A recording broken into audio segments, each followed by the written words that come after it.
Hey, everybody, welcome back to the CAF Plus channel. We had a lot of fun last evening with Nick Barucci and Michael Lovitz and their art sale. But now we get to hang out and talk about the hobby that we love. And I know we missed last week, and I have to say I did miss every one of you as well, but it couldn't be helped. The internet here in Central Florida was not cooperating with me for over 12 hours. It felt like the world had ended. It was almost like the apocalypse here. I did not know what to do, even though I had power and my computer would work. I didn't want to work because I couldn't do any of the things I normally would do while I was there. It was a conundrum, but we are here this evening. So Alberto, he wants to know what the picks were from last week, and I can't promise you that we'll be looking at those, Alberto. We got a lot of stuff to cover tonight, but we did pick artworks. Maybe I'll show some of the ones that Chris had because he had some good stuff, and we didn't get to talk about it last week. But no promises on that front. But who else we got in here? Peter Rowe. He's always happy to welcome every compulsive art collector into the stream. And where is? I don't think I saw Brian Norton in here, but he's usually welcoming us all before we get things started too. So we're going to start things off with someone who has not been on the channel before. Alex Horn from Oberon. We've been talking for a few months now, and he's had a collection on CAF for a while. I neglected in the email that I sent out today to link to Alex's CAF gallery. So I'm going to put it in the chat right now, and I'll make sure that I update the show description later. So those who want to check out his collection and get a little bit of background on whom we're speaking to tonight, that you can learn a lot about a person by checking out their CAF gallery. Head on over there now. The link is in the chat for those of you on YouTube. So without any further delay, let me bring on Alex. Hey, Alex.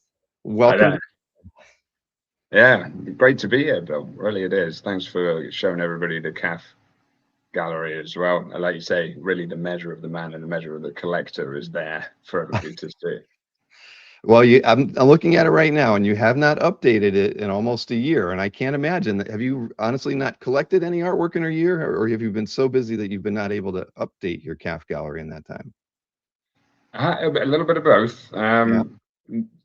The passion very much for the collector community, that's all still there. Mhm. But I've been doing a variety of things. My family, my workload is split between three different locations, three different countries. So that's the UK, Spain, and the US. We spend a lot of time between all three, and I travel with my three kids, my wife. It's an awful lot of work to navigate and to put together, which has primarily been during this time. In fact, some of the people that know me on CAF also know this because some of these pieces of artwork were difficult to transfer from one home to another, Mhm. and they took that opportunity to acquire a piece or two. Oh, they knew that you might have been in need of lightening your collection a little bit. Well, that's part of the fun, right? I mean, when you have friends and acquaintances in the hobby, and they know you might want to sell a piece or two. They if they like something, they're not going to hesitate to offer picking up a piece. That's good. But so you're in the UK now. So Spain, is that also related to work? Yeah, very much. There's Madrid, particularly for one of my businesses, which is an executive search firm. We're able to pull in a lot of different nationalities there in Madrid because it's a very attractive city for people to go and live at for studies, but then live at afterwards as well because they get drawn into the culture, food, and living there in a nice big safe city. So I've been able to utilize that for that purpose. But I suppose went to live there because my wife's Spanish and wanted to incorporate my children more into that language and culture as well. So moving around, I assume the kids are homeschooled. Uh, Bit of both, Bit of both. homeschool, Yeah. private school, depending on the location. Here they're homeschooled, but we're mostly in the UK just over the summer. I'm not one for the heat, and Dallas and Spain are both very hot. Yes, we were talking about that before, and it is funny. Every time you call, I notice that it says it's coming from Dallas. So I always think Yeah, Heritage is calling me, and it's not them. It's always you. that's why you always answer. Yeah. I did miss your call today, though. Um, well, yeah, I see. What is this? Rick Welch is mentioning that you have the Sword Woman paperback cover. Yeah. Dark Agnes. I'm moving my head to the side. You can see all three of those Ken Kelly pieces from Berkeley Books. Are you, so you're a fan of Ken Kelly? I'm a big fan of Ken Kelly. Yeah, knew him very well until his unfortunate passing. In fact, just 2 days before that as well, I was talking with him about how he was going to be coming to Europe to judge a fantasy art contest that we were going to be holding with prize money, and he was going to be the judge of it. And then 2 days later, I heard the news that he's passed. And I'll be honest with you, I thought it was just misinformation at the start, calling him up, trying to get hold of him, and of course couldn't. But nonetheless, his legacy continues in these beautiful pieces of art. That is very true. You got to study under Frazetta. When I get to go to the Frazetta Museum finally last fall, and Ken Kelly's easel is there. So that was pretty That's cool. true. Yeah. That was Frankie Frazetta. Really great guy. I've been chatting with him over the last year. And in fact, I returned a Frazetta piece to the museum, a Lord of the Rings one with Eowyn. Oh, really? What? Well, that's cool. I loved. There's a first trip there. It was great to see the paintings. It was great to see the small pieces, just the pen and ink work that he did.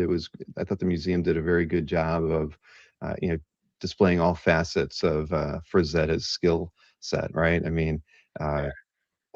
I hadn't seen, oh gosh, I think when I'd go to San Diego, I'd see one or two Frazettas when I'd go there, right? If it's at Heritage's table or it's at Mike Berkey's, because Berkey always seems to have a Frazetta. So does Albert Moy. I don't know how they do it, but every show they seem to have one nice piece on the wall. But going to the museum was pretty awesome. And I did get to go to the Frazetta Girls Museum down in they're not in Tampa. I always forget, Sarasota, something like that. But they didn't. I went there during hurricane season, so I didn't get to see any of the art, unfortunately. Oh, what a shame. Yeah.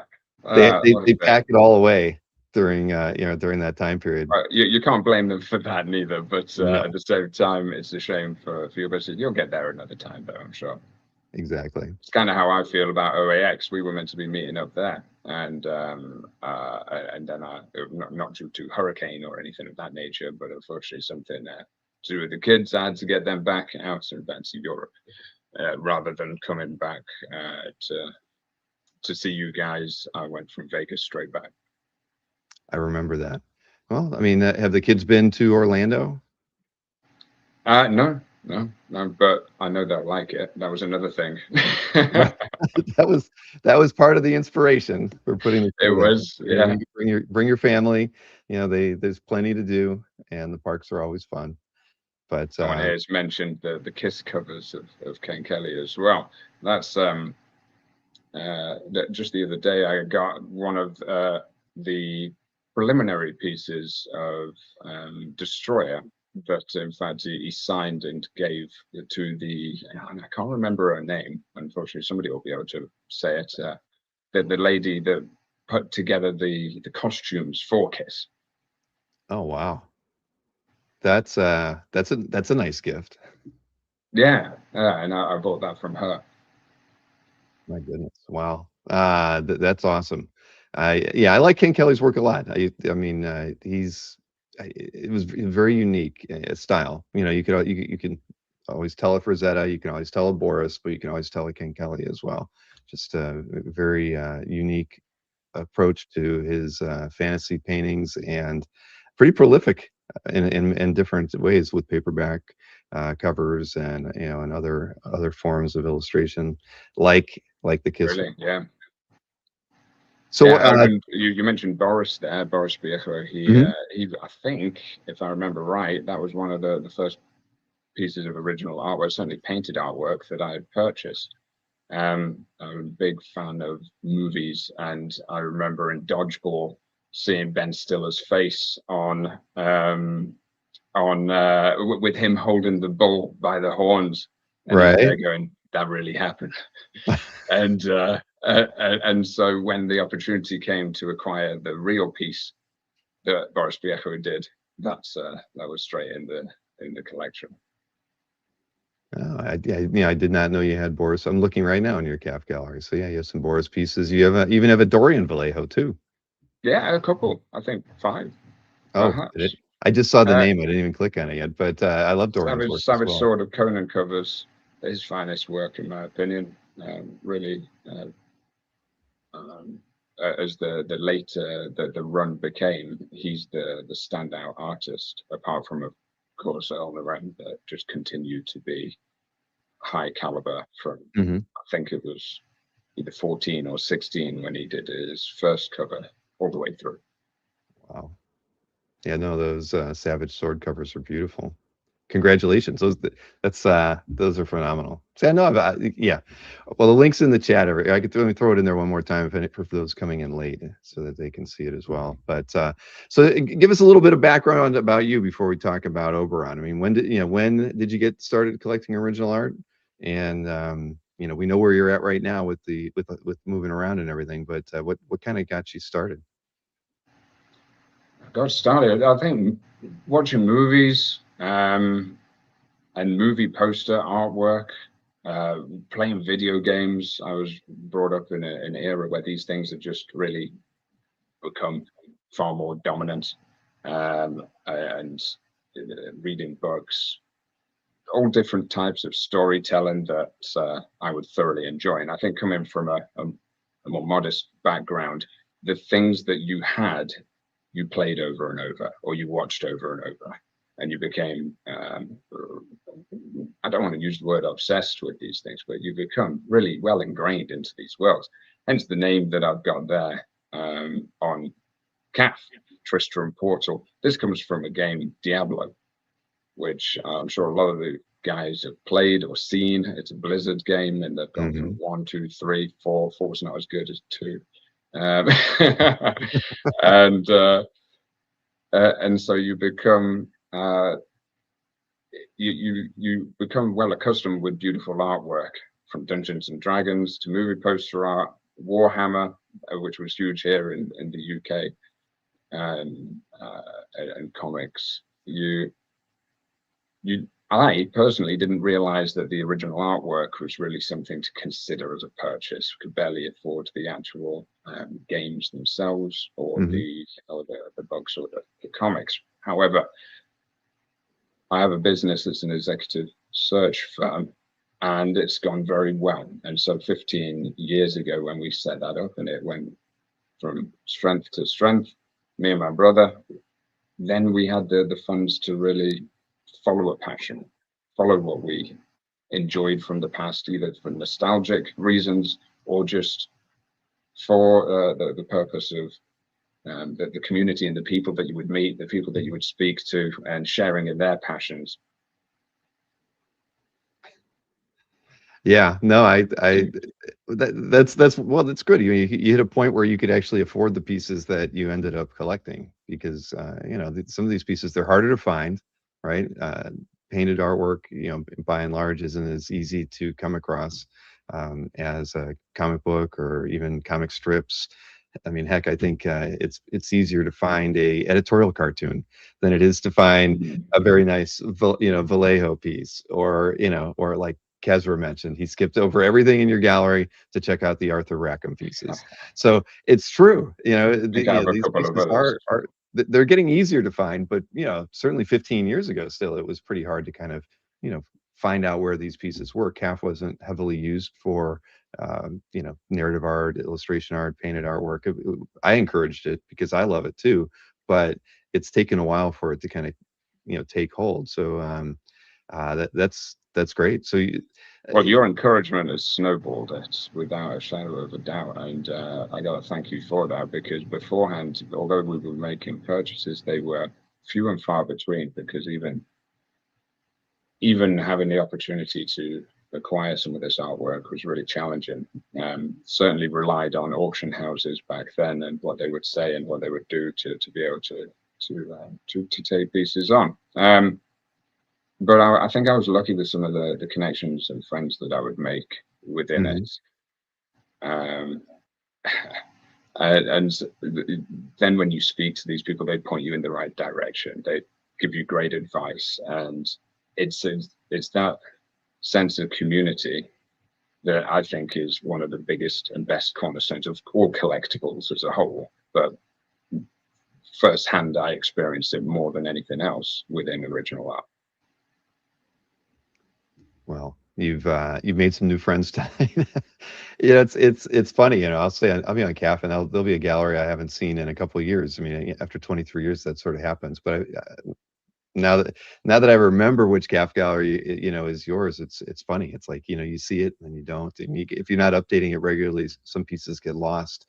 But yeah, I'm glad see, we could have done a whole interview on your collection, Alexander, but we're not even here to talk about that. But we can one day. We definitely can. Maybe when you're in the States and you don't have to stay up too late. Yeah, and I promise I'll put more pieces up for when we have that chat as well, because there are some, particularly I've got some pieces from Japan where we are broaching into that market an awful lot more over the last 12 months. Oh, fantastic. All right, well, I'd like to learn more about that. That's an area with a lot of growth potential that I think finally, there's more and more opportunities to pick up pieces there, though it's difficult, still very difficult. It's difficult, and people are trying to take advantage of the collector community. So I'm looking to attempt to navigate that with just good, trustworthy people that I know over there. But also, a lot of that stems from the company that I have that has funded my passion within original art, because we have Japanese people working within the business who are able to use their language skills and articulate what I would say in English in Japanese to these people to get the ball rolling and to gain momentum, to know the right people and the right means to acquire it. So tell us a little bit about Oberon then, and you do have a mailing list, I believe, that people can sign up for through the website. Is that true? Or at least yeah, you can. Of course. You should absolutely sign up on the website. Websites, it's pretty good as it is, but it's one of those things that we're constantly looking to improve upon. So please, any kind of considerations that you guys have, you are the people that we're making this for. So tell me about it. My email as well, you can contact me at any point, any one of you. It's alex@oberonauctions.com. But the reason that I set this up is not to feed myself financially, or any one of us financially.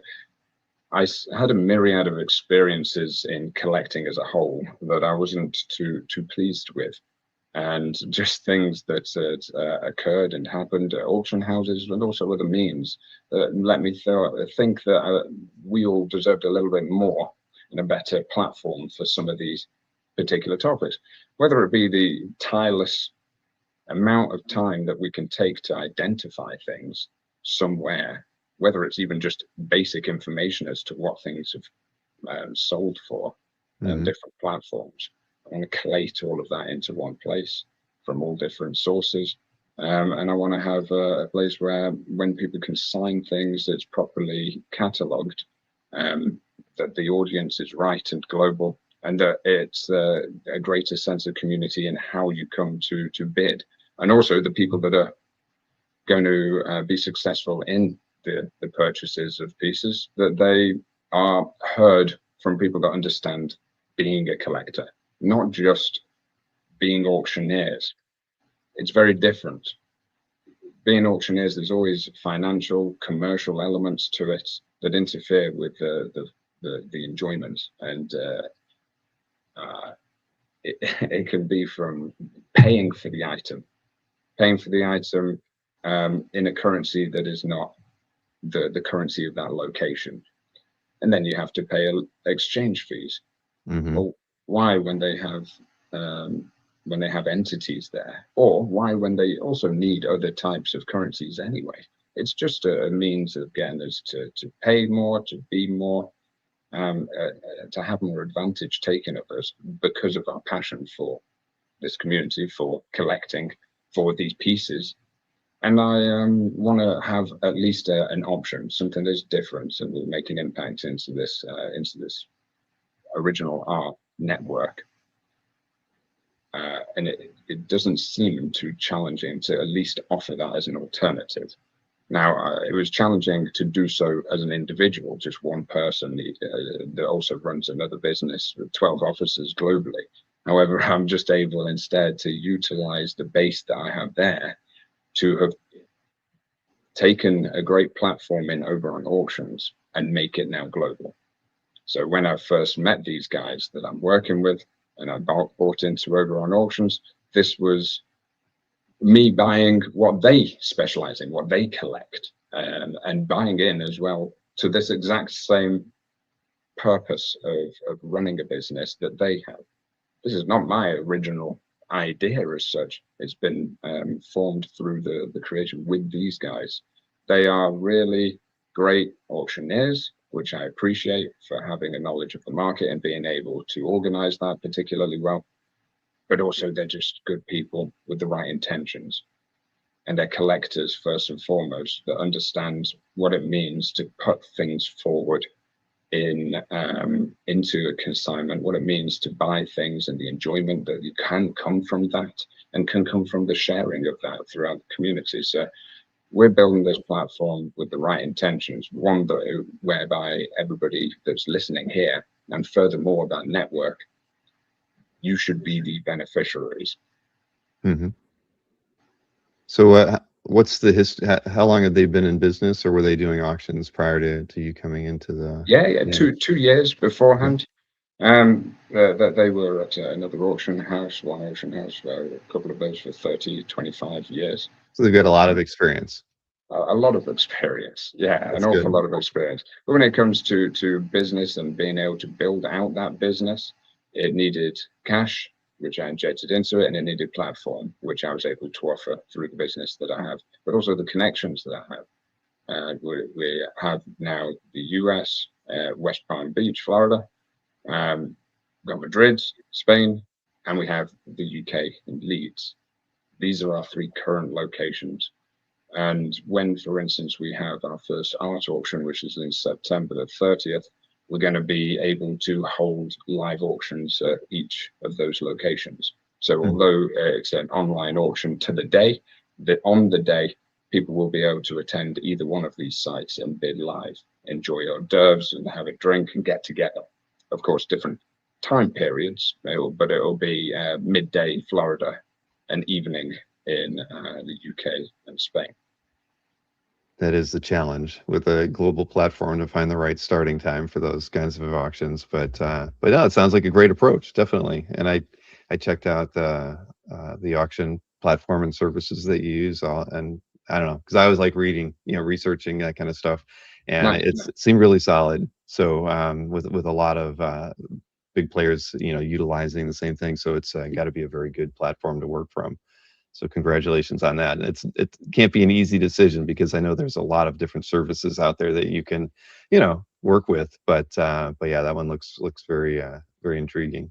In fact, I'm taking the same approach that I took with my executive search firm, which is to utilize all the ones that complement one another.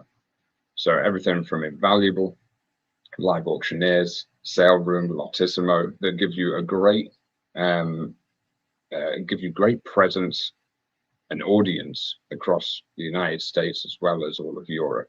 But there's other ones that we use and other platforms that we have, and just people that I know, such as yourself, Bill, that we're working with, that want to support the cause and want to make sure that other people know about it, are able to be involved with us. And all advice that we can get from all different platforms is going to be taken on board and is desired from me, for sure. This is why I said a little earlier to get in touch and tell me your thoughts on it. I don't know if I'm going to regret that later. No, you will, not at all. So this is the homepage to the site, and I know that one of the upcoming auctions is the movie illustration and comic art auction, and so you can get a date for that. That's September 30th. I know that you're going to be set up in our crawl, so we're going to import all of the data, that's the auction lots that are available. We'll have all that set up for you through CAF when you give me the thumbs up for that. But and your email address is on here as well. I mean, if somebody had questions about Oberon, potentially talking to you guys about consignments, or or just general bidding questions, how to get registered and that sort of thing, who would be the best email for each of those things? Honestly, get in touch with me for any of it. Second to that, Ollie is incredible at assisting with anything logistically, or discussions around that, or discussions around the website and registering terms or anything of that matter. But also, I'm here to assist any one of you that has an interest in consigning, has an interest in bidding, has an interest in Oberon, or just wants to talk to me about their own collection or my collection. That's the way to be. You got to be, the more receptive you are, the more, the more information you have, the better. I don't know, the better we're all informed. That is so very true. And I think, where was it? Yeah, down at the bottom here. I mean, you can reach out through the contact form right there. I think that was on every page as well. Yeah, we've got the UK and the US address there on the bottom left as well. And if you go to departments, then you'll be able to see their original artwork. And that's some of the pieces that we'll be speaking about that are featured in this next auction. And we can take a look at those in a second too. That's right. I have those images to show. So so underneath the departments menu is the link to original artwork and the other categories that you're working in right now, from Pokemon and trading cards, something close to my family's heart, and then you got the TV and film. Yeah, I know you have a Matchbox specialist, so you're into those. Who wasn't into Matchbox as a kid? I think my mom still has some of mine. I should find out if they're worth anything, but. You need to get in touch with Ollie about that, and he'll point you in the right direction as to values for sure. There you go. NSN Art asks about fees. I would assume just an email to you. You can talk to people about fees, for whether there's a buyer or seller fees, those sorts of things. This needs to be that we are a flexible auction house working with you guys. So talk to us about what it is that you're looking to do, what it's for. We will do whatever possible in order to make it a good customer experience.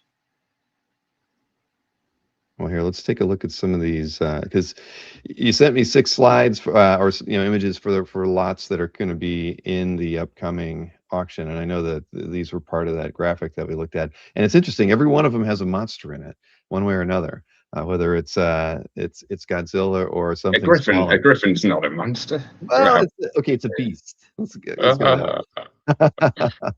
Yeah, I hadn't considered that before, but okay, yeah, you're right. Hey, everything that's great in art normally has a monster, and either second or just above that has a lady. So they're the best pieces of artwork. Yeah, no, Frazetta would not disagree with you at all. So tell me about this piece. It says that it's a movie poster artwork, I think, from the mid-50s. This is an incredible piece of artwork. This is for Godzilla #1. This is the Italian movie poster artwork for it. Posters for this are rare and expensive. You can see on Heritage, for instance, I think the last poster for this went for around 5,000. And there has been only, it's so rare to see anything of this nature, this age, and to do with movie poster artwork. Least of all to do with something so well known as Godzilla. So to have this consigned to us out of Italy was really special. I went and collected that firsthand. He's a private collector. And by that I mean he's a bit of a private guy, but he also shares in some frustrations and wanted to see things move along quick and nice. And within movie poster artwork, there's none better than putting something such as this forward for people to get. I had to hold my tongue to not get it for myself, but I think when you're looking to achieve something a little bit different with your time and dedication to the same beautiful hobby that we're in, then you gotta just commit to getting right pieces in for everybody to have the chance to acquire. Exactly. I mean, that's got to be one of the hazards of working for an auction house, is seeing things that you would like to own yourself. Yeah, but this is beautiful, and I love Godzilla. I take some solace in the fact that because Enzo Nistri did this in 1956, and oh, absolutely, they did, and they got the right people to do the poster artwork when it went over to the West, because of course it was 1954 when the original movie came out in Japan, but then when it was a spectacular hit and comes over then to the West, that was 1956, and that's when a number of different artists were commissioned to make pieces. I don't know of any other piece from that period of time that still remains. Please tell me if they're there. Even just No, I'd out of have to search, interest. CAF and bop around some auction houses just to see, but I can't say that I've seen any. Obviously, here somebody saying that the Godzilla movies play so much better with subtitles rather than the bad dubbing. I agree. Although I do find it challenging to read and watch at the same time. Typical of just honing in at one thing. I wouldn't mind just watching it in Japanese. We all were just watching it for the monster fights, right?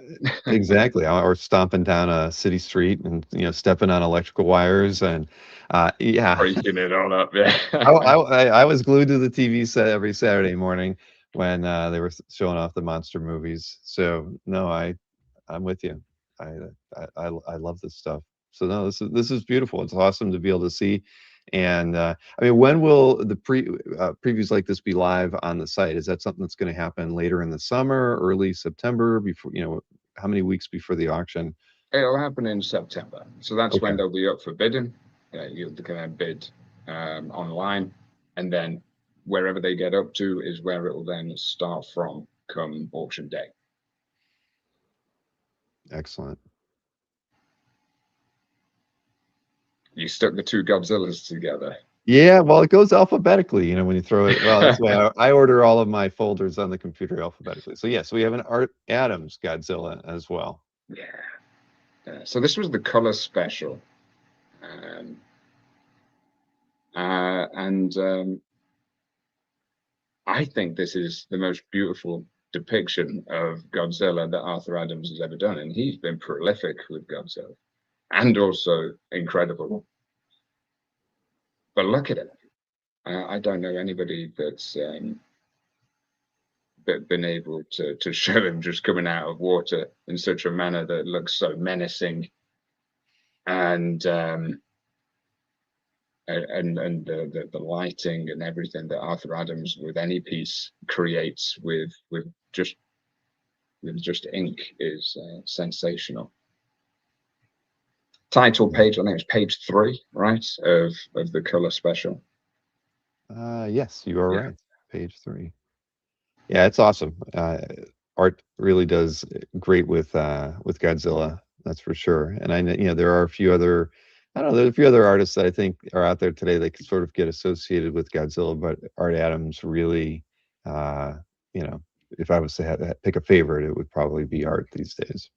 Yeah, well, I don't blame you. I think that especially these days, over the last, because this is in the 90s, right? This is 90 something. I'm not sure when this came out. Maybe 1992. I do have this somewhere. 1992. There we go. So, given that it's some of his earlier work on Godzilla as well, where the time, attention is probably that little bit more to get everything crisp and to really establish yourself as the Godzilla artist, I think it's superb. Mm-hmm. Yeah, look at that. The movement coming out of the water, how the water moves off him in ink, and still there a choppy storm alongside. Imagine somebody tells you that that's what they actually want you to do in ink. I think just the task itself is too much of a daunting thing. Yeah, don't ask me to do it. Come on, Bill. I went to art school. Actually, while you've been talking, I just did this. Oh man, but yeah, no, a fantastic addition to it. Now, are we going to see a Godzilla for the third piece? No, we're not. But it is another Arthur Adams, though. Yes, that's fantastic. 97 on this one. Yeah, so that's 1997. That's cover to Gen 13, and again, look at the lighting. That's a cover in which, and I know it happens, or at least I think we can all agree that it happens. You put the color onto that cover, and then the lighting is actually worse. Very true. Yeah, well, it's such an incredible piece, and J. Scott Campbell as the co-creator for this, I think the importance behind this cover of him and the inspiration he had with Arthur Adams to get the cover done, and in his career, it kicked off his career. This Gen 13 comic that he created, the stories. So really, not just an astounding piece of artwork and ink by Arthur Adams, but also what it meant for people around him. Just gives it a bit more credence as well. Oh yeah, the 90s are what's hot these days. So with collectors, I know a lot of people who are big on the image side of things. J. Scott Campbell, Wildstorm. I mean, all that stuff is right in a lot of collectors' sweet spot. Yeah. Oh no, this will gain a lot of traction. All of these, and I think this is why they're feature pieces. We have a good amount of consignments as well, but we want to keep the auction tight in the amount so that it's not going on and on for hours and hours. It's nice to have an auction that lasts just a couple of hours, in my opinion. You don't have to wait forever for the piece that you have the most interest in, or pieces for them to come up.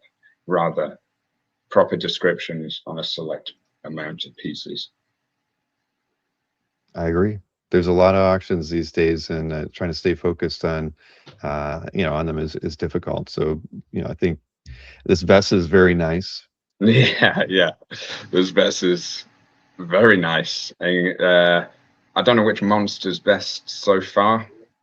But for me, the monster is just enabling the beautiful image in the bottom right. Oh, without question.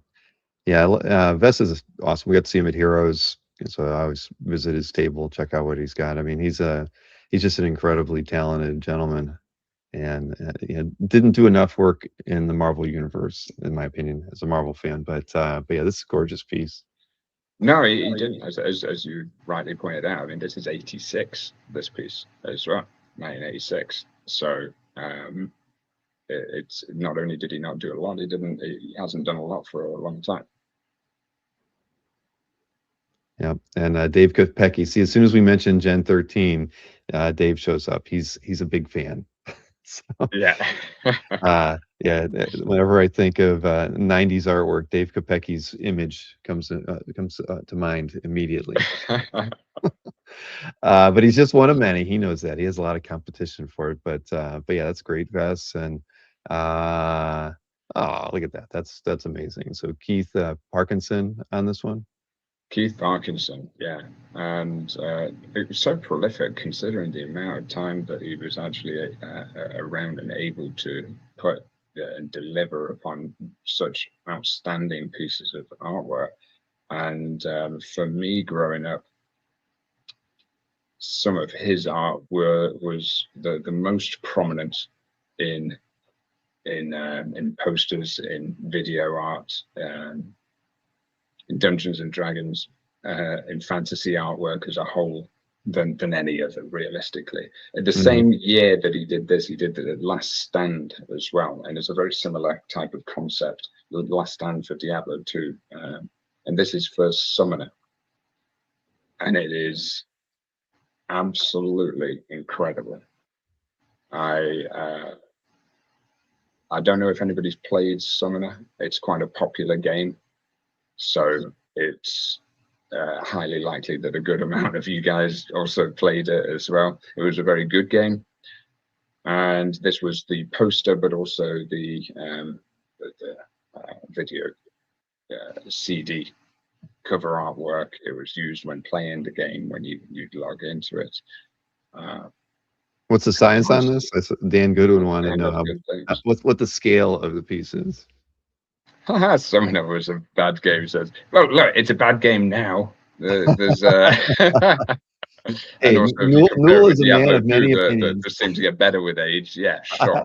I never played Summoner. I knew about it, but never played it. The size on it is about, I mean, you'll see the actual specifics on it, but I'd say it's about 40 by 30, let's say. Oh, wow. That's huge. That's that's pretty impressive. When you put the photograph up on the on Overrun site for the auction, you got to have a person standing beside it so they get a sense of scale. And well, I think a small person makes it feel even bigger. We'll take my advice. People. Yeah. Well, we've got now a YouTube channel. We just started that out. Rob Gomez, our mutual contact there in Florida, and Wolvie fan, as you guys know him, he's going to be taking the lead on that. But also we'll be including short videos of these pieces where we're talking with them and with us there with them as well. So you'll be able to see some scale as we're talking about them in person too. Awesome. Well, make sure you share the channel name. Do you have that? Or you can send it to me and I can make sure I can get it out to people. Yeah, of course. I don't know if Wolven fan's on. I haven't seen him there, but anyway. Well, when you have it, hit me up with it. Now this is a crazy piece. You're right. Here's the Griffin piece. We won't call it a monster. It's pretty crazy, as you say, spectacular kind of piece that we've got there. And this is from a lesser known artist, just because on the basis of a number of things. One is an unfortunate passing quite young during the 80s, but also I suppose that's tantamount to the fact that there wasn't an awful lot more work. But this is a Commodore 64 piece that was in the cassette and in the game of Griffin from 1985. Quicksilver is the company that used to make these games, and he was working for Quicksilver for some time. I had a Commodore 64 growing up, but I don't remember this particular game. Yeah, it was a very popular game, and in all kinds of different countries.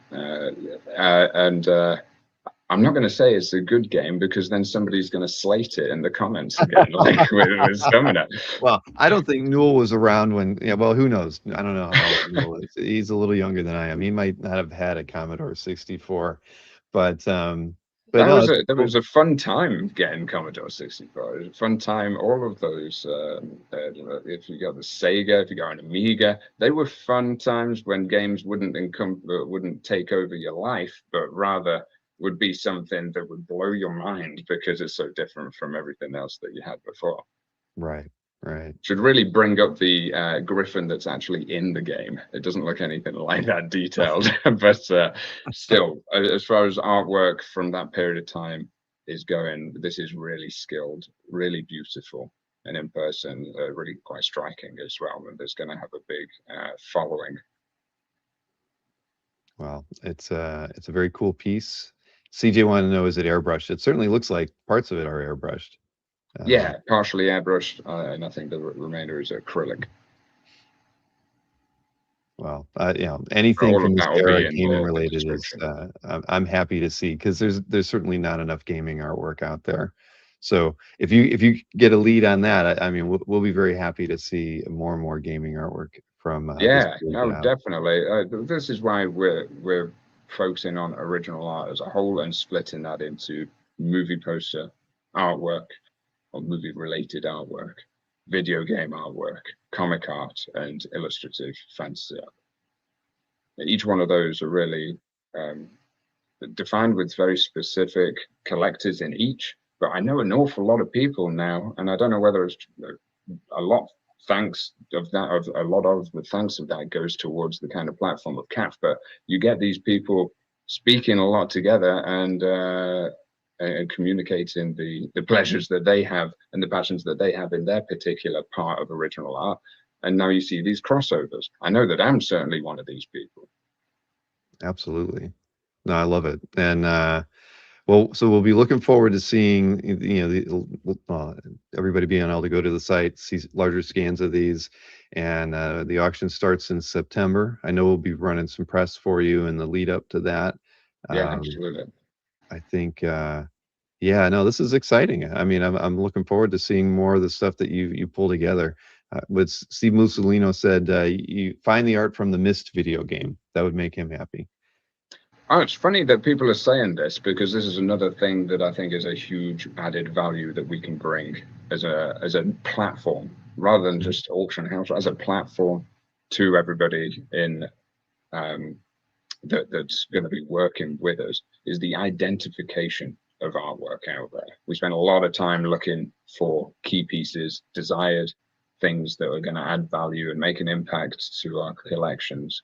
Well, we want to take it upon ourselves to really go out and identify these for you guys. Do get in touch. Let us know what you would like to see, because we'll go out and try and find that and get that consigned, or at least support in some function and way.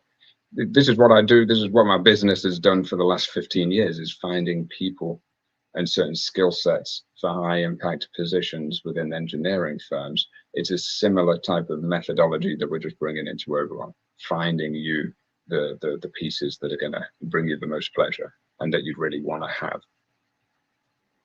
Well, that's a great approach, and here at CAF, we look forward to working with you on this, Alex. It's going to be an interesting first auction for us to work with you on. And then, do you have you already started planning when the next kind of featured auction in art would be?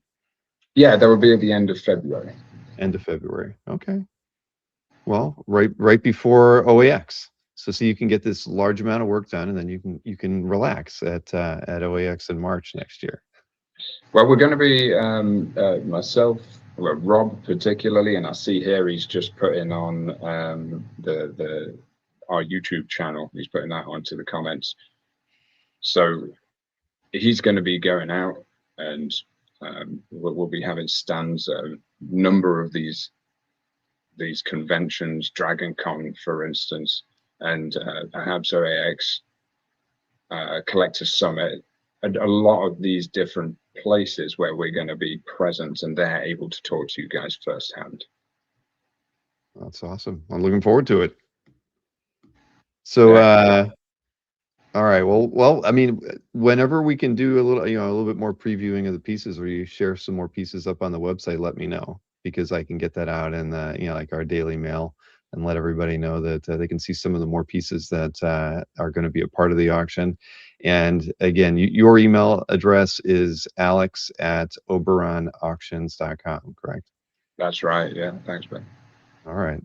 So that's anybody that has any questions about consignment, about bidding, how to participate in the upcoming auction, or maybe what shows you guys are going to be at, Alex is the guy to reach out to. Yeah, great. Also Rob, which is just rob@oberonauctions.com. Got it.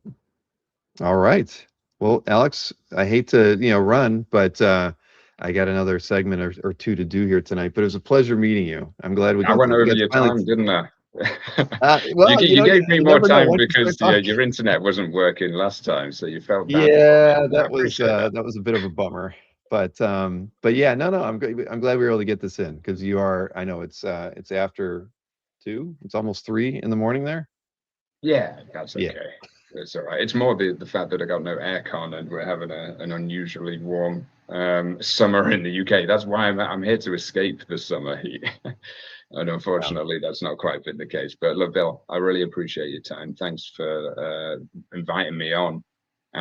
Someone else said bring me back for an interview. Yeah, well, whenever you're ready, you just tell me. I mean, I always have usually have like a couple Tuesdays planned in advance. We tend to do the interviews on Tuesday evenings, but maybe when you're going to be in the States, let's kind of maybe work it around that. If you're not too busy working, if you can give us a couple hours, that would be fantastic. But you got to post a couple new pieces into your CAF gallery.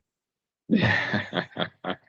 Well, or don't give them to me. We display them on the interview first, and then you can post them into your calf gallery. I like that deal. Sounds good. Nice. All right, awesome. All right, Alex. Well, thanks for doing this. Get some sleep, and I'm sure we'll be talking again real soon. Hey, speak to you all soon. Take care. All right, see ya. All right. Always good to have a new face on the channel. So great talking to Alex, and oberonauctions.com is the website. You'll definitely be seeing some press releases as we get them rolled out, and just letting everybody know about new pieces they're having. And again, you've got his email address, alex@oberonauctions.com, for any questions about consigning, bidding, and really anything in general. Like you said, send them your wants, and they'll send some people out to the interwebs to try to find artwork that maybe you can't. So there you go. So always good. Let's see. I got a lot of different stuff to talk about tonight, and I know we got some picks overdue. I can't promise Alberto that we'll even get to talking about what we didn't talk about last week as far as the picks go, but that's how it goes. CJ's reminding everybody that almost 70 people are watching, and only half of them have hit the thumbs up. Hey, you know what you're supposed to do. We don't need Nick Barucci here to remind you to hit the thumbs up. It does. If there is an algorithm out there, it may help it. I don't know. I have not confirmed or denied that that will or will not help things out. But I did promise that we would talk about some calf-related stuff before we get rolling here. What did Steve Mussolini say? The other day we looked at art and got some great. Tonight, yeah, we always get to look at nice art, Steve. That's the benefit of hanging out during the Calf Plus channel's calf updates, right? We get to look at artwork and have fun. Oh, doggone it, Jeff. I totally forgot about James having that artwork, and then we never actually talked about that. I'm sorry, and I apologize. I always meant to stop by your booth, Jeff, at Heroes, and I know we kept passing each other here and there. I said hi to Ken when walking by the booth, but I don't think I saw you over there. Anyway, no, James has not sent me my gift, so I don't know what it is. And maybe James needs a reminder. I actually had stuff in my portfolio that I forgot about. Paul Brizgawi, if you're out there, I do have the artwork I'm supposed to mail you. I thought I had mailed it already, and I didn't. It's still in the portfolio, so I've got to pack that up tomorrow, and I will do my best to get it in the mail. If Paul is out there, I apologize. He emailed me a couple days ago asking about it, and I haven't replied to him yet. But it's all right, James. I don't hold it against you. It's fine. I was supposed to talk to you, and we haven't done that either. So, what's fair is fair. So yeah, calf update stuff. We've since the redesign, there's been a lot of minor things, and sometimes I don't know, nothing major, but just stuff that we've been continually tweaking at, and just updating in general. I mean, when you have a site that's and you have to update about, I think it was 600 pages of code, you don't get everything perfect. We did pretty well, but there were certain things that either didn't work well, or there were pages that I hadn't fully tested in light mode versus dark mode, and I think those of you who like dark mode probably had maybe the most issues with seeing certain things, or having things work perfectly for you. I started using dark mode myself about a month ago, almost, I wouldn't say religiously, but that became my mode of choice.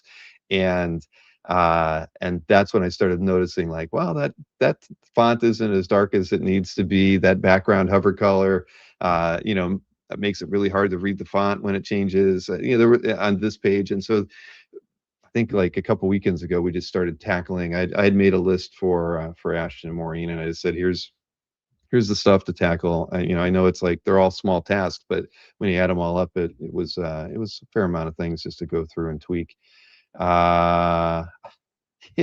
So what did we do here? All right, I guess I can share my screen since I'm still in Tristram's calf gallery. What did I do? All right, here we go. I'm in light mode at the moment though, because I was just flicking around on some stuff. But one of the areas that actually wasn't well worked out, but is now, was the calf mailbox in dark mode, because there was just some fonts and things that did not show up as well as they could have. And but now I'm happy to say that we've worked our way through all of that, and everything looks great. Spacing's right. So there was a lot of time just kind of spent finessing that. One of the things that I know was always bothering a lot of people was related to the menu itself, and that it wouldn't go away. You know, like there was basically a fade effect on it that carried over from essentially, you know, the template was the same one we used in the app. Um, it didn't do the same thing in the app, but here the hover menu had this like fade effect, and so you would move your cursor off of the menu, and if you moved it back into the space within the span of like a second and a half, the menu would reappear. And see, it doesn't do that anymore. So I know that I remember seeing Marcus say something about that early on, and it wouldn't happen to me because I'm not like, I don't know, I don't like move my cursor around super fast, you know, back over a space I was just in, so I wasn't seeing it. But happy to say that, you know, that was one of the things that we updated. One of the bigger ones, I even Dan Goodwin in the chat, he contributed a portion of code to the fix that we implemented for light and dark mode. The way they did, you know, the the code that we started out with had kind of a cookie based system that was writing to your computer to pick what your preference was, light or dark mode. And the bad thing about that was if you were in light mode, it would always have like a dark flash that would happen because it had to like read the cookie to say, do I want to be light or do I want to be dark? And since the default on the template was set to dark mode, you would get this dark flash every time. So what we ended up doing was we just decided to store the value in the database for you, and so that was a change we rolled out on Sunday. So now just you know, clicking light or dark mode actually just writes to the database your preference, and you know, now when you're in light mode, and no matter where you go, there are no flashes because it knows you're in light mode. It stays there. So for those of you who were, you know, getting the shakes or something while you were on CAF because of that, you no longer will, because you know, that issue was resolved. And I know there was just a lot of other minor stuff, things that you know, we carried over some icons from the old design that didn't work really well. Premium stars got we updated those with a more I wouldn't say mobile friendly, but it's certainly a more smoother graphic than what we had out there. But again, you know, all these subtle small things that I'll tell you, by the time we were done with it, you know, I loved everything we had done already, but you know, I love the site even more now that we've kind of just hit those little fine tuning things that you know, were really, you know, out there, and I would notice. So Dan Goodwin says he's always down to help. Thank you, Dan. When you're not drawing, that's the thing. Dan Goodwin did do the IC3 at Jacksonville poster art. I would assume most people have seen that artwork already. I'm looking forward to seeing it in person in a few weeks at IC3 at Jacksonville. So yeah, that's awesome. But we do appreciate the help, Dan. It ended up we had to do a hybrid.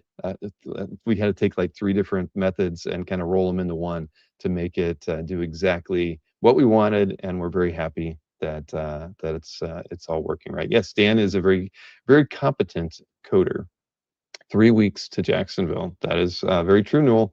We were counting down those days ourselves. But yeah, outside of that, update wise on the site, I think that was only you know, the rest of the design related things that we tweaked. I didn't have a list in front of me. I figured I could, yeah, but that was pretty much it. Mostly dark mode, mostly fixed. I mean, I'd say it's all fixed now. I don't. The list that I gave them is all scratched off and completed. Now, the last thing I have to talk to you about, the CAF website and some other things, is something that's kind of been you know, talked about, and we've been debating when was the right time to do it. But we've reached the moment where here, I can kind of hide this now. I don't need to show that anymore. Okay. Wow, that was weird. It should just dropped out of there. But anyways, the we're at that point now where premium memberships are going to the price is going to change on them. We've been at the same price level for about well, it's over 10 years, and premium memberships have been a part of the CAF for over 21 years. And in that time, we only had one price increase. That was back in 2016, and we went from $50 for a year for the premium memberships and market data. So if you did both, it was $100. And in 2016, we raised both of those to 75. So 10 years later, we're kind of at that point again. Damn tariffs, James is saying. But yeah, no, long overdue. But we have you know, a lot of things that we've accomplished in those last 10 years. You could blame anybody you want, Alberto. That's your prerogative.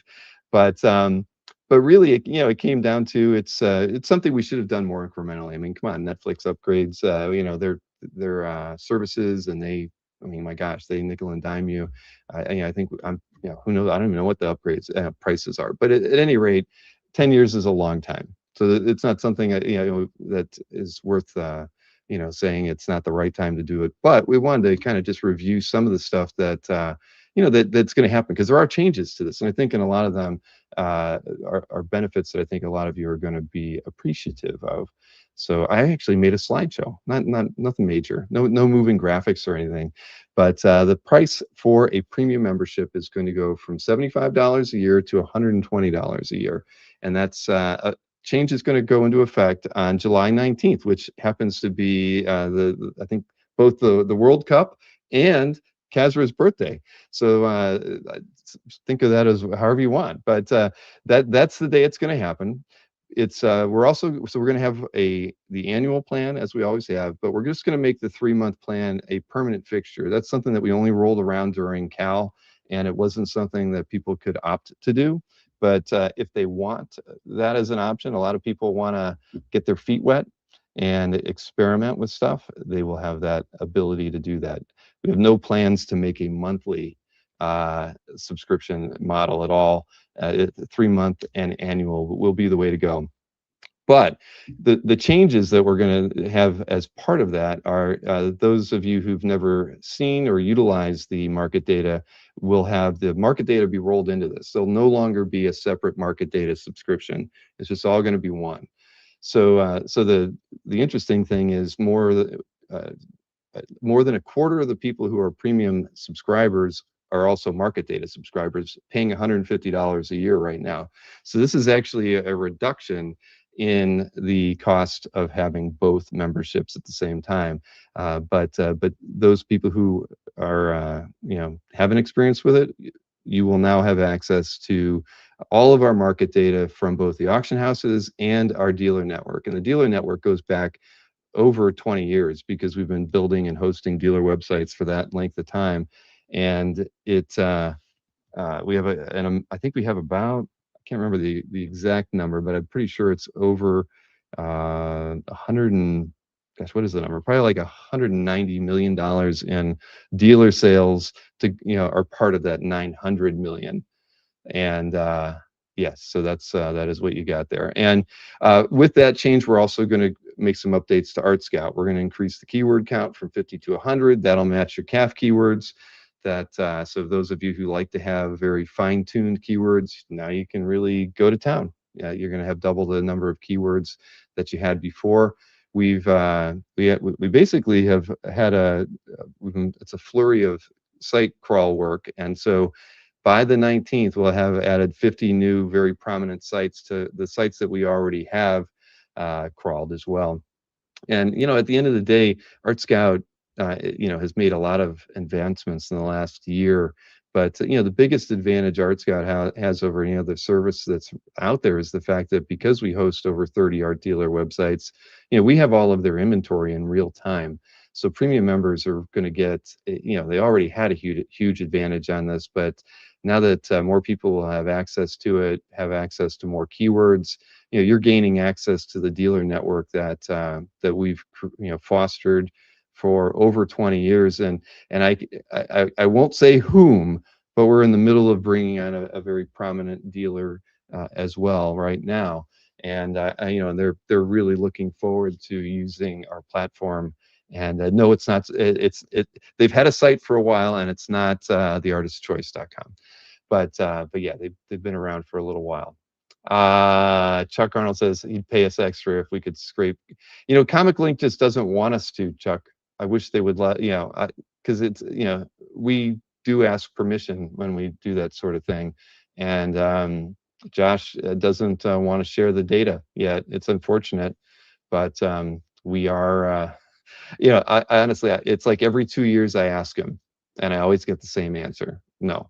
So I think I'm probably due to ask him again in a few months. So I'll try again. You just never know. What what he may or may not say this time around. But part of this change is, as many of you know, when you pay for your premium membership today, the emails come into me and I update your account. That's not going to be the way this works anymore. We are working with the PayPal subscription platform. Now, you don't have to have a PayPal account to use it. It is a credit card checkout, so you don't even have to log into PayPal to make that work. But the system is just going to set it up so that when you make your payment, you can set it to auto renew or not auto renew. But if you set it to auto renew, PayPal will just handle, updating your subscription a year down the road or 3 months down the road if that's what you do. So you don't have any lapse of service. I know a lot of people like to wait until like the last day of their subscription and send a PayPal payment. You won't have to worry about that anymore. If you're set to auto renew, it'll all just take care of itself. You'll be able to manage the auto renew setting from within CAF as well as your PayPal account if you're using PayPal in that way with this. Alberto, we have no plans to add buyer's premiums to anything on Dueling Dealers. Tom, no, it doesn't. Well, that's not part of this. That's not part of this. Let's see. Yeah, there's a lot. Hey, you could name all the collectors that have gone but not forgotten calf galleries, right? I think everybody's guilty of that. It is a tough challenge to have, but one that at the end of the day, I think it's always going to be a semi issue. But we wanted to cover really a lot of what we had done because for all of us, a lot of the team on CAF, they've only been on here for a year or up to three, and it's good to kind of look at what we've done since we did a price increase before. I mean, the whole want list alerts thing was just a fun idea that we thought might gain some traction, and it really did. By 2020, we had so many people using that, and now it's become Art Scout. We're really, really, really pleased with how that alert service has grown over time. I mean, we started crawling sites long before there was any other crawler out there. Like in 2008, we started crawling, I think probably about like 50 art dealer sites, but then we started building them for them. So our focus kind of shifted to just building websites versus crawling. But, now we're very focused on doing both. But, we had that Comic Art Live, thanks to the pandemic. I mean, where would we be without 2020 and that terrible tragedy that ended up spawning Comic Art Live, of which we've had 13 shows now, and the CAF Plus channel, which we're all sitting here watching right now. We did that. OAX in 2024, IC3 debuted in 2024 as well. It's now a national platform. Kazra's doing amazing things with that, with Mr. Sardo, and the whole team is really involved. And like Newell mentioned, 3 weeks from now we got IC3 at Jacksonville. The mobile app, I mean, that was a major undertaking. A lot of people thought we should have done the website first, but the app taught us so many things in that about 12 months of development that led up to the launch of that all of those good things carried over into the redesign of CAF, which just happened in March. Things that you didn't probably know about was that in the last 10 years we've had to go and buy 4 new servers, 2 front-end servers, 2 database servers. I mean, we're literally I think next week, so around July 1st, or actually it'll probably happen on the last day of the month, we're putting in a new firewall, which was not inexpensive at all. So the thing is, it's not like we've kind of sat on our hands. We've been working our butts off to kind of keep the site and the network of dealers that we work with safe, secure, and always online. And I think that outside of Felix Art Drops, we have a pretty darn good record. The art drops from Felix can sometimes overwhelm things a little bit, but that's something that we continue to strive to do better on. But one of the bigger things that we did was converting to a public benefit corp in the fall. That was something that had been talked about, that Kazra brought to the table probably about a year ago, and we were all very much behind it because at the end of the day, we function a lot like a nonprofit, but we're not, right? We're an advocate for artists, for art dealers, galleries, all of you, collectors. And, it really is, we work from a position that really our focus is just trying to make everyone be successful and raise awareness for the arts as, in a way that, it's kind of cool having the Lucas Museum open in the fall, but, it's kind of it's a noble cause, and it's one that we've, I feel like we were all committed to this stuff without really putting a name to it, and that's why it just felt like the right thing to do. So, we had to go through a corporate change to even make that kind of official. But it really means that we take the interests of everyone who's a stakeholder within this community, within this market space, and ensure that we're doing the right things for it, that we're fostering, platforms and programs that benefit artists, but also, encourage new collectors to come into the fold. And so, that's something that I still feel like we're getting our kind of arms around, but it's something that I feel like I've always been from a kind of approached CAF and everything that I've done professionally, in an altruistic way. And this just kind of, and so is Kasra. I mean, and the thing is, we're both very, very much committed to this endeavor and making sure that we do really, great things for the community. And I feel like when you look at the list of stuff that we've done in the last 10 years, the support of the premium memberships has really been a big factor in that, and it's really the easiest way all of you can help us continue to be able to do that. So for some of you, this is a price decrease. For some of you, it's a price increase. But certainly over the time period, it's a pretty modest amount. A couple things that I know would be questions was that prior to the 19th, if you're, heck, if you just renewed yesterday, we're okay if you want to add an extra year to your premium membership. The old PayPal button forms will still be out there through underneath the resources menu. So you can add another year if you want. I mean, we get it. We know the economy can be a little foobarred at the moment, as many of you were saying in the chat when I mentioned the price increase. It's true. So we wanted to give everybody, I think, what is this, a little over 3 weeks notice, so that you have the opportunity to add a year if you want to at the lower rate. The change with the market data and the Art Scout keywords will happen on the 19th as well. So when we switch over to the different payment page, because it is kind of an API driven page, we will change over and add the extra services in there. The crawler, the ArtSpider additions of the sites that we're adding are going to start happening probably this weekend, and I can't say what the schedule will be with that. Maureen's going to be the one who has to kind of dictate that, but I would at least think that we would probably be adding in about 2 to 4 every day beginning Saturday. For people who are only market data subscribers, and there are about 15 or 20 of you out there who are, we're basically just going to convert your market data subscription to a premium subscription. So no real difference there, but that and we'll email those 20 or so people to let them know this is what's going to happen, so that they understand the nomenclature and the change.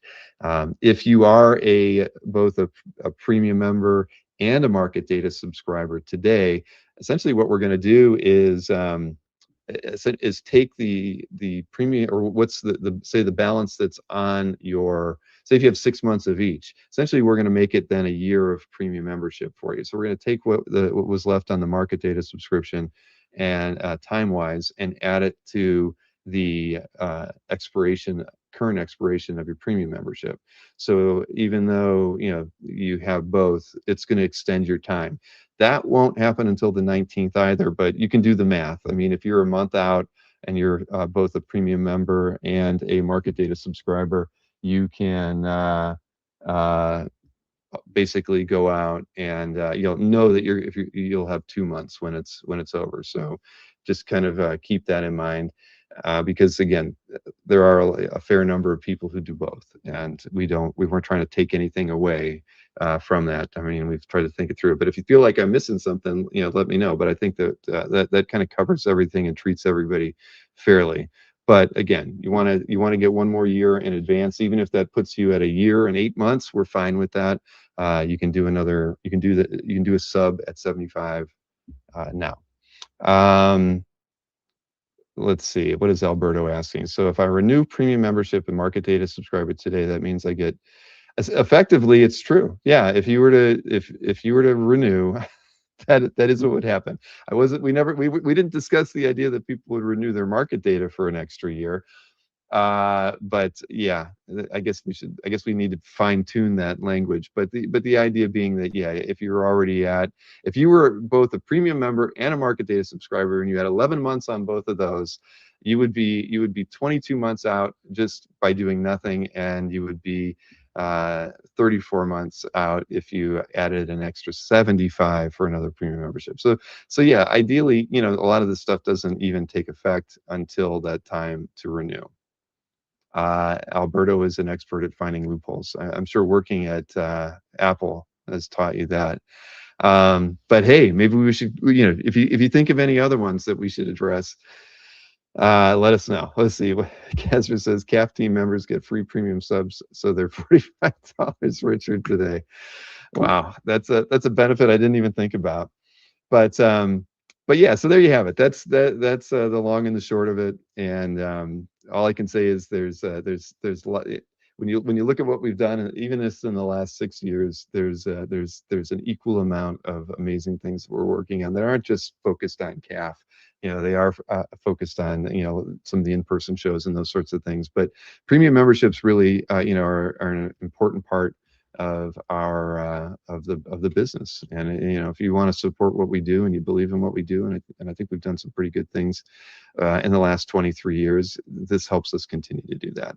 So, and again, for a lot of you it doesn't take effect, but do remember that until you use the new sub form, you're not using the new program. So as far as the one that will auto renew you, so up until that point, yeah, there's always that little nuance out there. But the cool thing is and it's been thoroughly tested with the PayPal sub. We've done it with 1-day subs. We've experimented with 3-day subs. We've pretty much put the thing through its paces. We know it works really well. And we're pretty. I'm really happy with it, because at the end of the day, now I don't have to do any manual work. I can just send an email saying thank you or not. We basically have a thank you page baked into the new sub programming, such that it's going to cover all the things that I try to introduce through the personal email that I send out to new premium subscribers. But yeah. Chris Norick, always ready to take some action. But yeah, so there we go. That's where we're at. And I'm happy to answer any questions. You can shoot me an email, bill@comicartfans.com. We'll be sending out an email tomorrow about it, so I'm sure we'll get a lot of questions from that. But yeah, it's something that we should have done sooner. I could have done it 5 years ago. Didn't do it, but here we are. And I can tell you, I know that while the firewall's going in place, and that was I won't say how much it cost, but it was a little more than some of the art we were looking at last night. We actually have server purchases that we're going to have to do probably in the next, certainly in the next 18 months, but we're just kind of getting to that point. Again, and if anybody has watched, Chris Nork knows a thing or two about buying servers. I know server costs have through Dell have almost doubled. So we were already paying a lot of money for those. I'm really dreading the next server purchase when that does have to happen. So yeah, the Dell rep calls me once a week and I don't answer it because they know it's time for me to do it. And I'm gonna push this one down the road for at least another year, if not 18 months. What did Mussolino say? Because I missed it. So if you're 2 months into your premium, you can renew now. Exactly, Steve.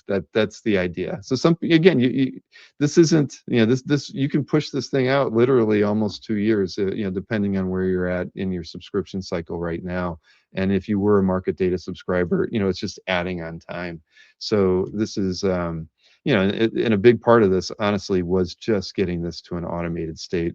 Those of you whose emails don't match your PayPal email, I've had to email you and say, hey Mussolino, I can't find your account because you're Your name on the site is Tristram Portal, and your email address in the PayPal is this, and I can't match anything up here. What account, what email do you use on the site, and what name do you use? I mean, I have to do that like 3 times a week. So this whole thing will make it so that it works seamlessly as it should. So that was a big part for just kind of going down the path of finally doing this programming and getting us to the point where we can adjust the price. Alberto's trying to get himself to 2030.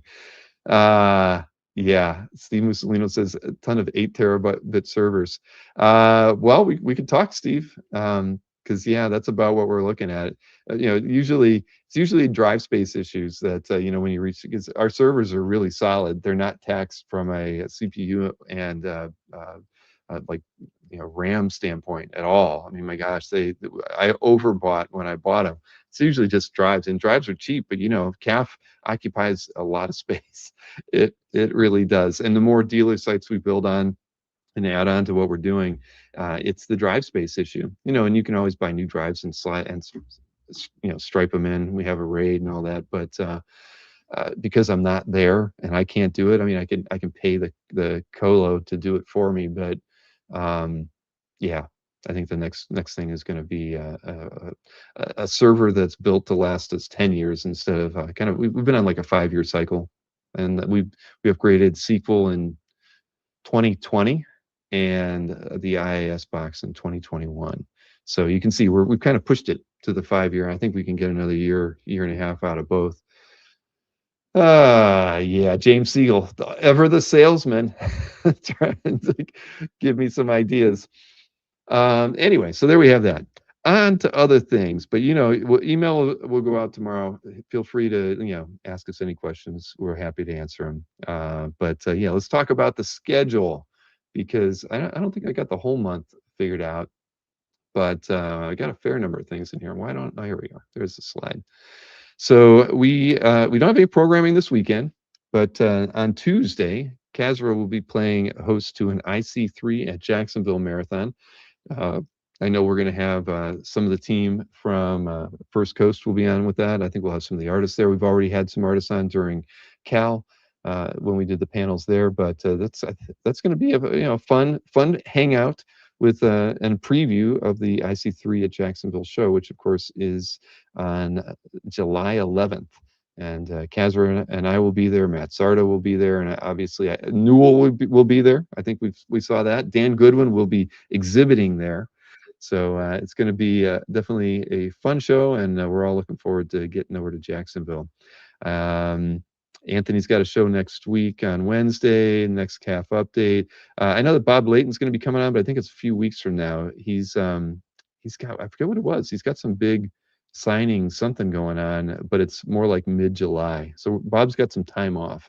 I've got a preview with Joe M for Heritage on their next signature auction, which happens that same week, later on that week. I think they're the 8th through the 10th in July. Hero Initiative has that big X-Men cover thing that they're doing right now. I'm sure if you follow eBay at all, you've been seeing them come up. So they've got those auctions going on. We'll show off some stuff that hasn't been shown on the 7th of July, and we'll be joined by 3 artists, a couple of whom, well, 3 of whom I actually haven't been on the channel before. Agnes Garbowska, who Bob Layton seems to run into all the time. Megan Hutchinson, who we've had on Hutchison, sorry. Who was at, well, she's been on the show before, and we've seen her in person. Adriana Mello and Dan Chicade.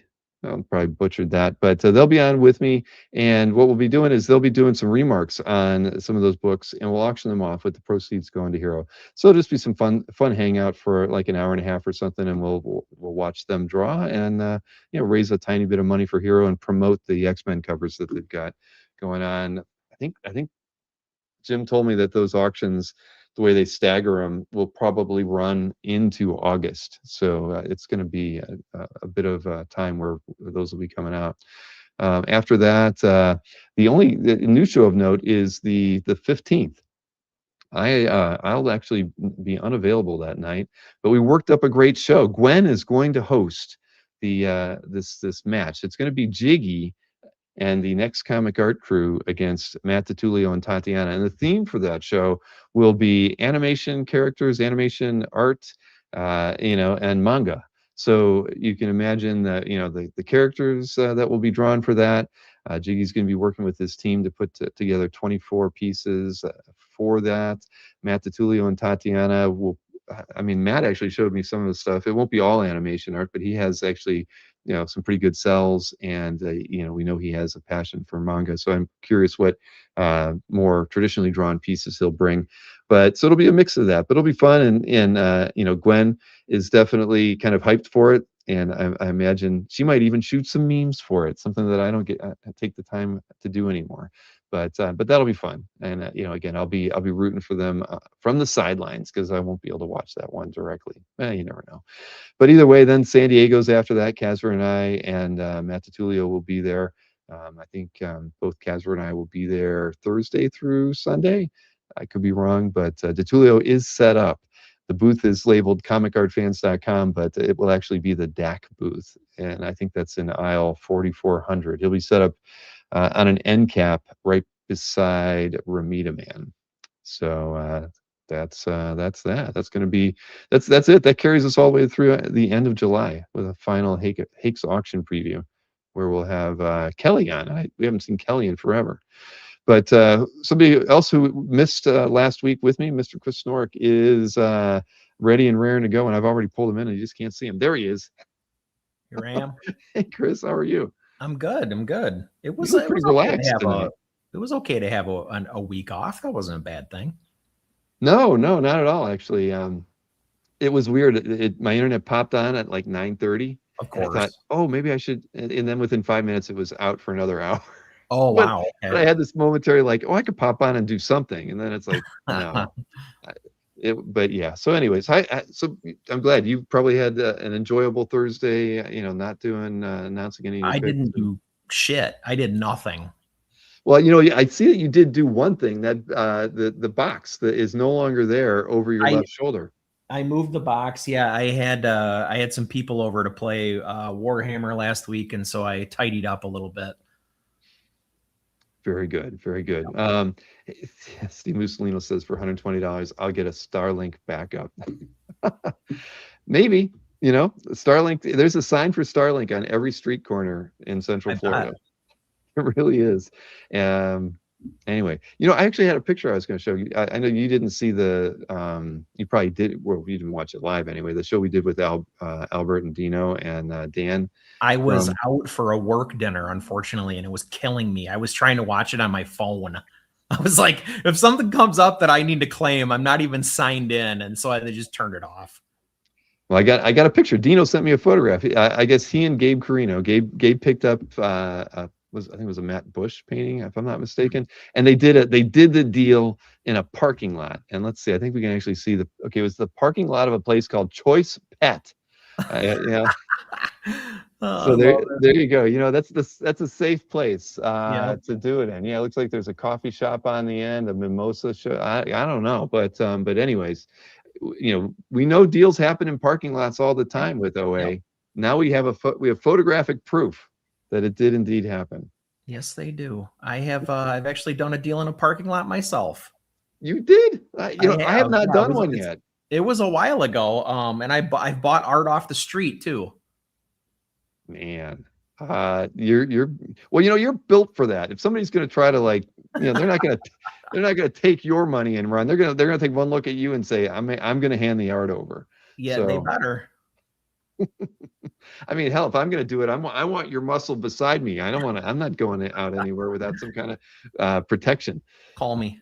Exactly. Which reminds me, I had Topper Helmers on Tuesday for an interview, right? I knew nothing about I knew a little bit about the guy. I knew he was an artist. I had no idea about everything, all the cool stuff he did. But he's in Northern Illinois. Mm-hmm. And who else is in North? He mentioned some other artists. Bill Reinhold is there. Who was the other? When I was at the comic store, we would pretty regularly have Bill Reinhold come up on Free Comic Book Day because it was just a hop, skip, and a jump for him. So. Oh, sweet. Well, I told him, I'm like, well, I've always been threatening Chris to someday take a trip to Wisconsin. Yep. I might, because it looks like the Topper has like an amazing amount of artwork that he doesn't post to calf, stuff that he's done and everything else. And I'm like, I'd love to get a tour. So I'm Hell like, I might work this out. Maybe we'll have to do a Wisconsin calf meetup, and then I'll get the kind of, maybe we can get like Reinhold and a few other Tom and Flanders and like all the Chicago boys. Yep. Well, I know there is a Chicago meetup. That reminds me. There is. I got a text about that Steve Davich is putting together, right? Yep. Doggone it. I should have had a slide for that. Do you know what date that is? Let me find out. Here it is. I found it. It's August 15th from 2 to 7 p.m. Okay, it gives an address in Chicago, and it says to RSVP. I don't know if we should give out Stephen Davich's. Probably not, because I think it's going to be. I think he already told us like we're tight for space right now. So. Oh, so you're okay. Well, for those of you interested, you just go to Steve Davich's Calf Gallery and let him know if you're interested in going. Again, it is August 15th from 2 to 7 p.m. And if he can squeeze you in, maybe so many people have to go. He's gonna have to go rent a space. Yeah, we'll like put tents outside or something in his driveway. Exactly. It's August. You can do that. Tom says we should come in for that. You should. I don't know what I'm doing on the 15th. I do. You do? Well, one way or another. When's the Central Florida meetup? We haven't planned that yet, Dan, but you're right. I'm definitely overdue for that. And Dan needs to come over to my house, because I've literally got like at least 20 pieces of art in the flat file over here for him that I can't believe he's like not, if you lived as close to me as Dan does, you would have been over here like, yes. Yeah, a long time ago. 100%. Banging on that door. Exactly. Well, so anyway, Dan, we'll think of something. Maybe when it cools off. So maybe something in the fall. Maybe I don't know, sometime between when Cal's in November. I don't know, maybe October. We'll come up with something Central Florida-ish. Yeah. But hey, I got some stuff to open. I have one thing to show before you get going. Okay, then you show yours first. Okay, because I just have one. I checked, thanks to Doug Pfluger and Heroes Con, I checked Mark Silvestri off my list a couple weeks ago. That is nice. On FF, no less. That's a great page. Thanks. You get all the mole men creatures. Yeah, the moloids. Yeah. That's awesome. A few nice shots of my boy. I really like Johnny and Sue on this page actually too. Yeah, that first panel is really nice. Yeah, that's probably the most Silvestri part of the page if I had to categorize. But he's letting his Big John out a little bit, so I thought that was pretty awesome. He definitely is. Well, very good pickup. I remember you literally bought art at Heroes before I did, and without being there. Without being there, it's what are friends for? Exactly. Well, speaking of friends, my friend, #1 Marvel fan, sent me a small package. So I have no idea what's in there, but I made a point of making sure that I cut into everything before the show, so I didn't have to dick around with cutting open packages. So here we go. Tom, let's see what you got in here. All right, gonna get it out of the bag. I don't have. Tom was worried I might have one, so I don't, Tom, but I do now. Hey, nice. It's awesome. I don't know Dan either until you put that piece up. That's amazing. Right, exactly. No, this is great. Now, is there a stilt man out there? Do they have like a 2 foot tall? There's got to be, right? Yeah. I think he might be a Build-A-Figure though. That's awesome. Right there. I love it. I'm gonna have to do some stop motion stuff, right? You go. I got enough stuff here. Maybe that'll inspire me to do some memes or something. But Tom, thank you. This is unexpected, and this is a pretty solid. I mean, I'm used to these things being kind of light. This thing is weighty. So yeah, those Marvel Legends figures are nice. Well, wow. Thank you, Tom. All right. Now the rest is art. And let's see. I'll go ahead and I got two things from Scott's Collectibles. Kazra and I both bought something from the Cal 13 panel. The artist was Stefano Nessi, Nesi, Yep. and I think the smaller one must be mine. So let's see here. But okay, yep, that is mine. Oh, boy, they put a lot of blue tape on it. Yeah. I'm not getting into this one, so I'm not gonna fight with this one too much. But if you watch that stream, I did pick up the Wolverine. That's so cool. So very nice. I'm happy to have this one. I think we had a pretty good sale with Scott for a first time on the show. Yeah, yes, Robert knows the Italian artist. Yeah. I could tell Robert that Chris Norick picked a piece of Robert's artwork from last week. While we don't get to see it, I do remember that, Chris. I did. And so then this next one, this thing is huge. This is Kazra's. I had no idea. I thought, I thought they were both like the same size, but Kazra, this is what your piece shipped in. So let's see. I opened one side of this thing. I don't think okay, here we go. I bet it's a huge self-portrait. No, it is not. Man, look at this. Okay, so they didn't use as much tape on this one. So wow. Black Panther. This thing is freaking cover quality. Holy crap. Kazra, you scored big on this one. A lot of wood on this one too. You're getting the wood too, brother. Not just the art. I might put this back in the mail and ship it to you. But the lighting might be a little better here. But that's awesome. That's gorgeous. Really nice for $500. Holy shit, that's a steal. Got a little bit of a Simone Di Maio feel to it. Yeah, definitely. I mean, he doesn't do like the gradients quite like Di Maio does, but you're right. I mean, it gives that feel, like through here, like on his arm. But the composition a bit too, yeah. True, very true. So, well, congrats, Kazra. That's a beauty, Kazra.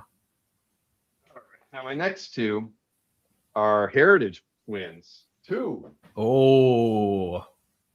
One was an accident, though. Remember, I throw thrill bids in there, and that's not an accident then. I did it last week, so let me see. I think I'll show that one off first.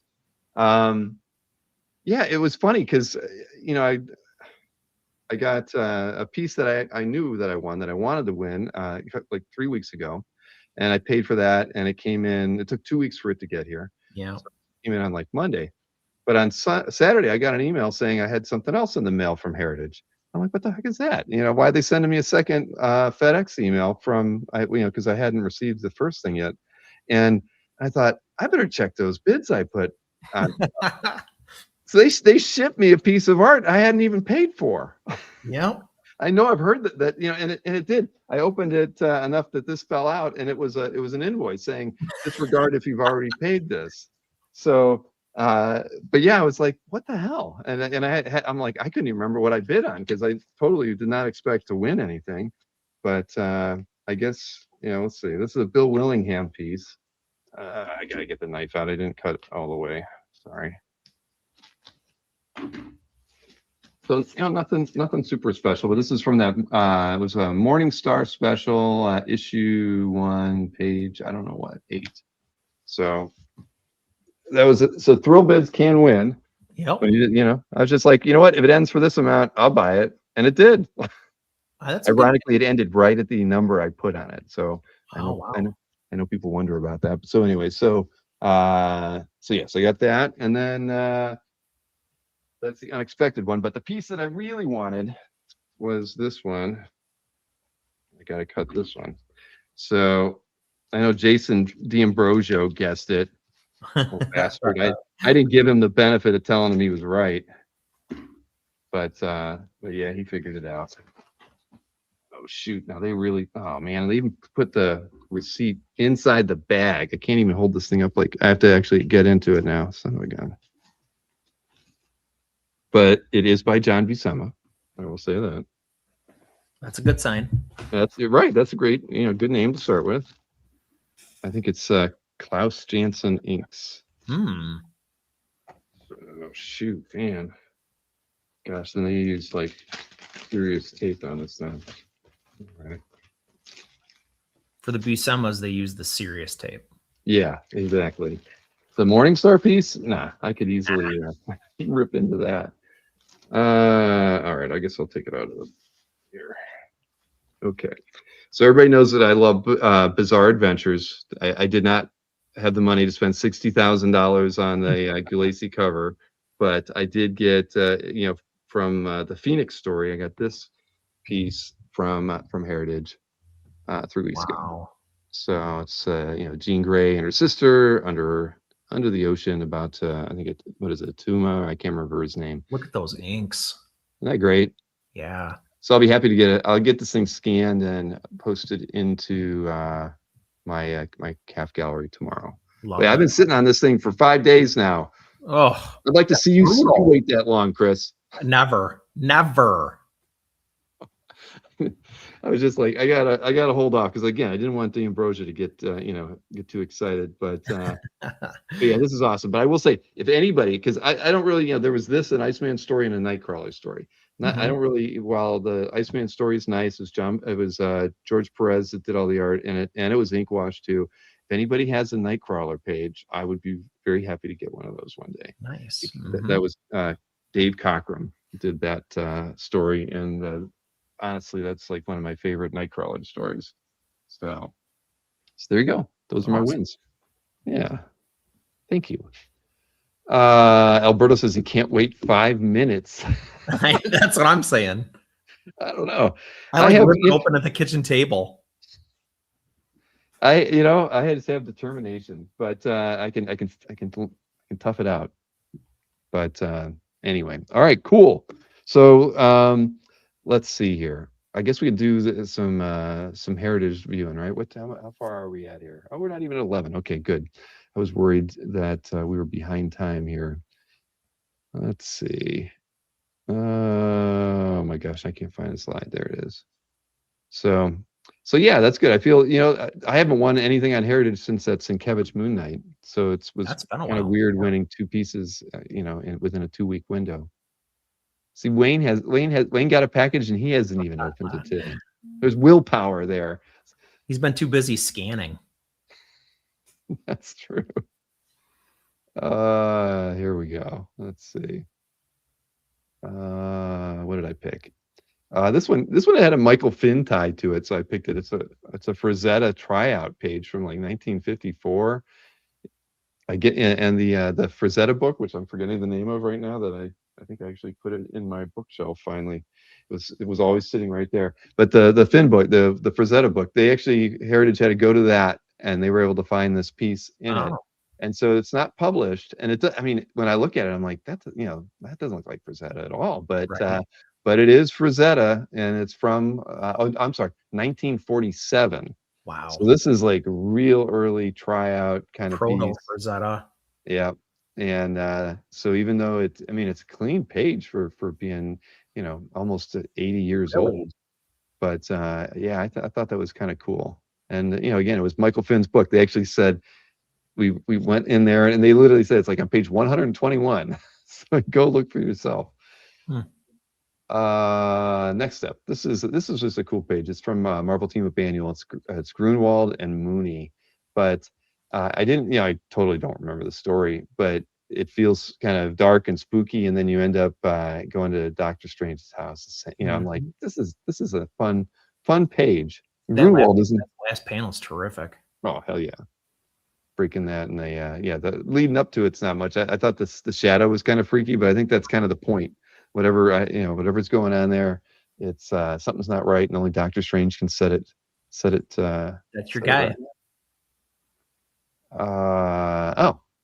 I keep getting pestered about my Daniel Klaus page, so I know this isn't an 8-ball page, but it is a Lloyd Llewellyn page. So for those of you who have not been able to scratch your Dan Klaus itch, this might be the page to at least get you started. I don't know. These guys are always so freaky the way Klaus he draws them, but I like it. I love his lettering too. Yeah, for sure. That's very distinctive. Now, Eddie Newell, I thought this was neat. It's a DCU Holiday Bash Black Lightning kind of backstory piece, but uh, I just thought that, the art's just really nice. Eddie Newell is so good. He is.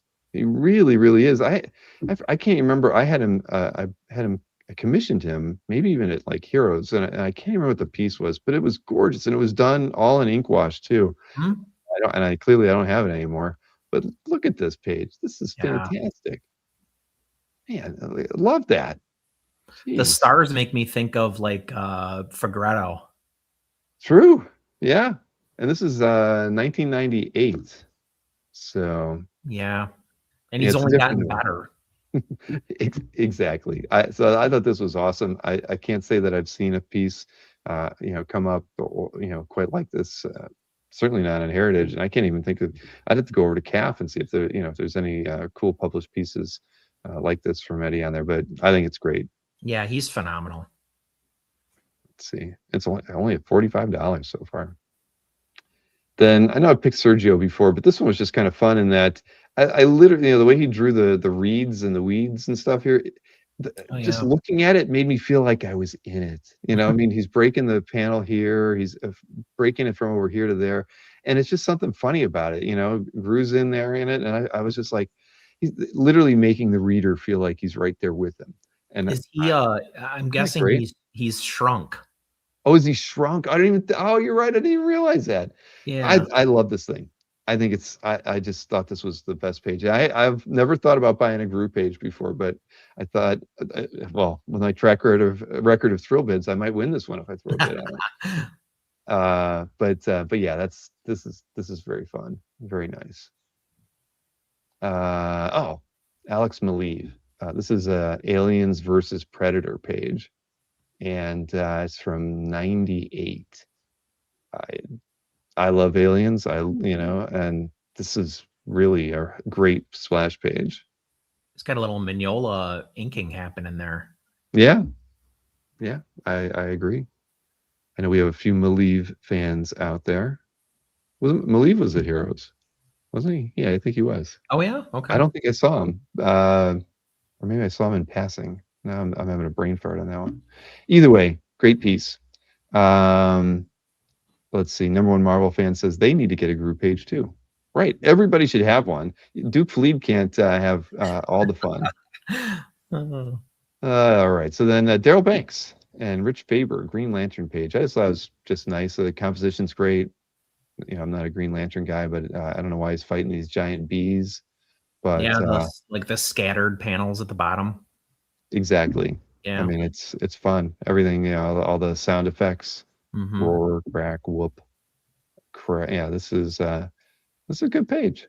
That's cool. I mean, he's a really prolific Green Lantern artist. I mean, if you're a Green Lantern fan, I feel like you kind of have to have a Daryl Banks page.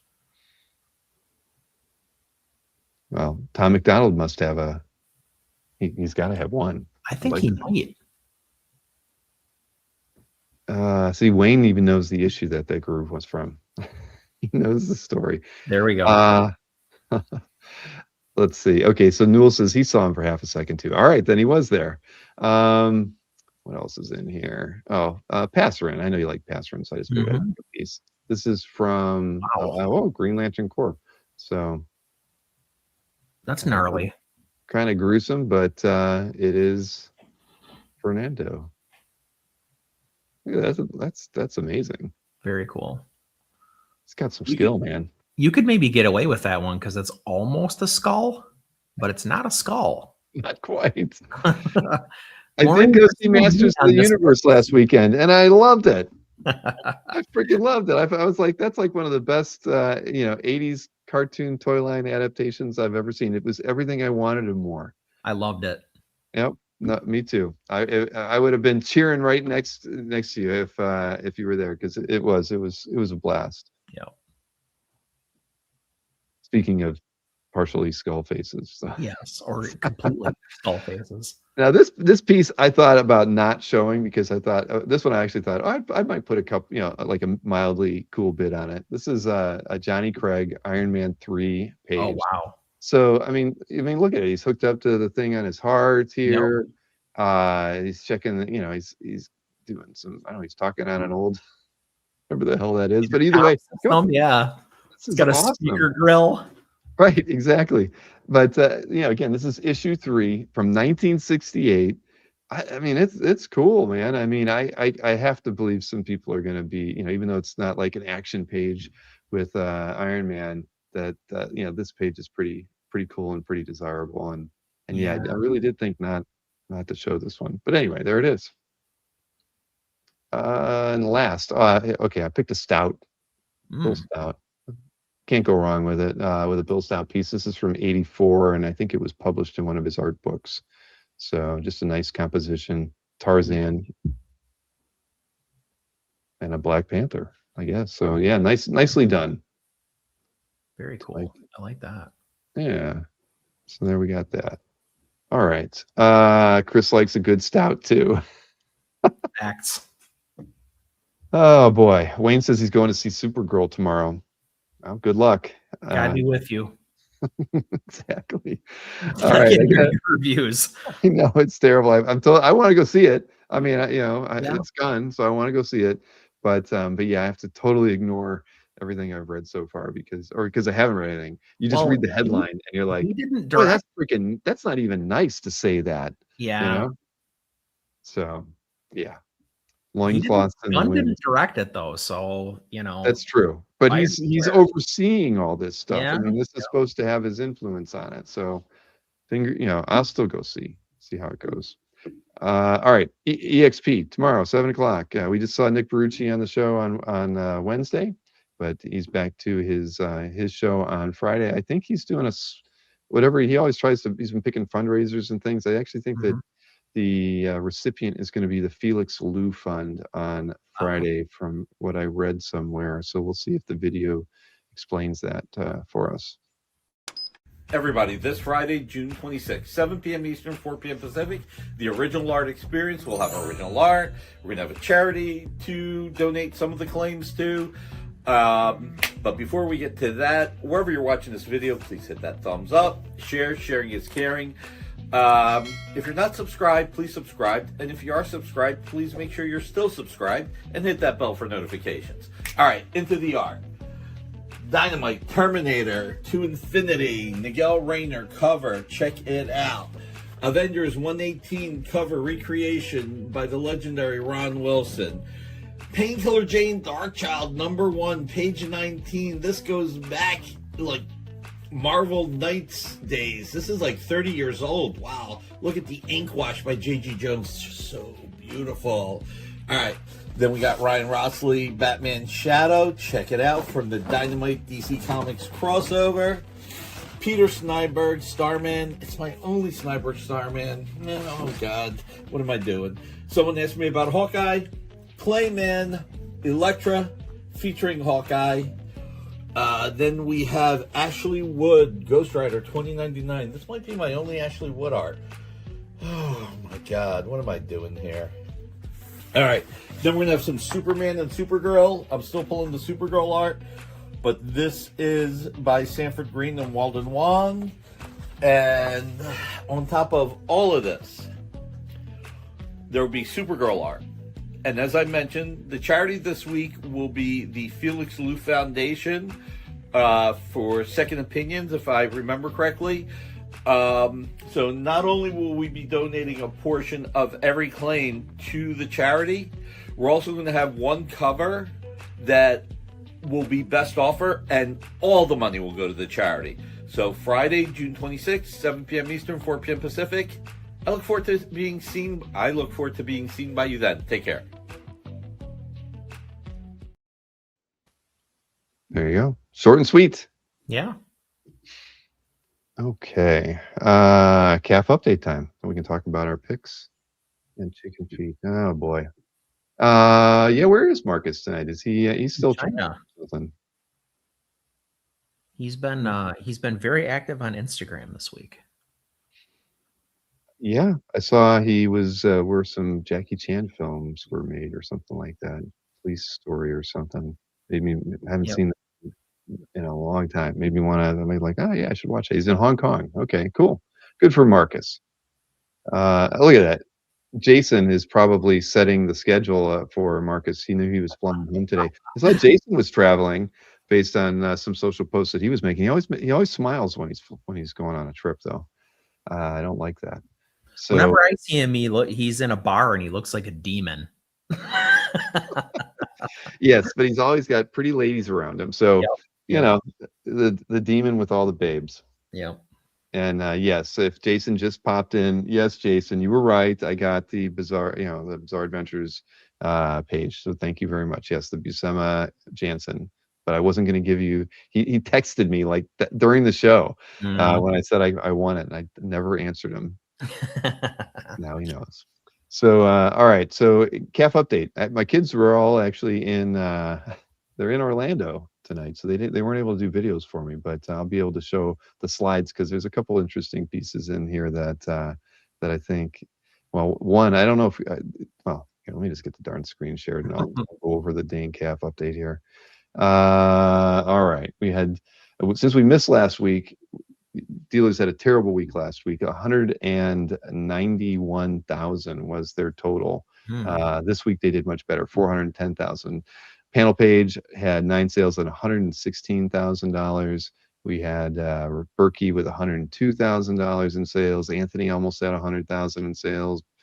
Albert did 47. Catskill did almost 10. Splash Page almost did 10. So good for all around. Now I don't have the images for these, but the number one selling item was an unpublished Hulk cover by Todd McFarlane, sold by Glenn.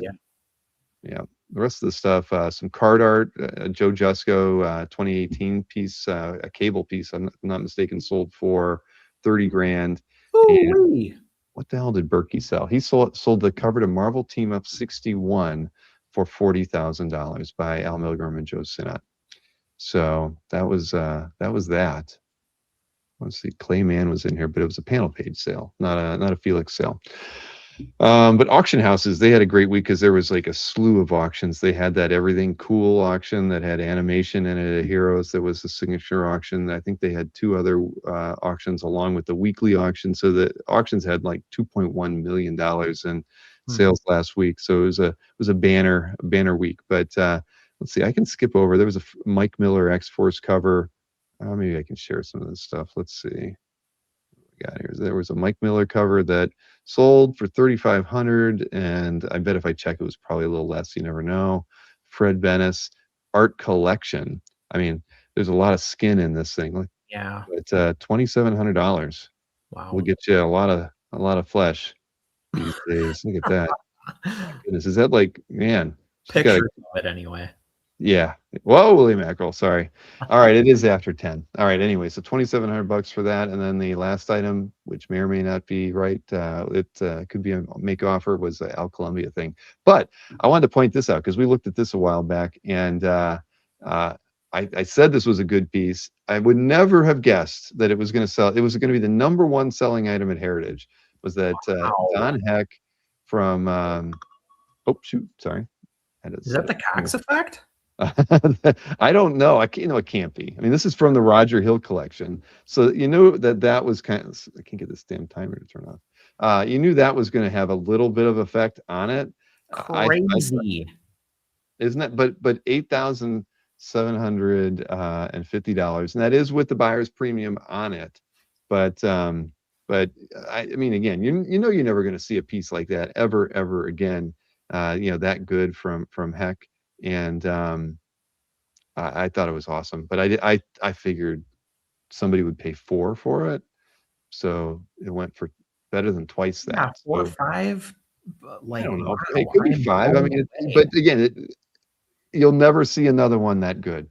Probably ever. not. So, Dan's leaving. Oh, see you, Dan.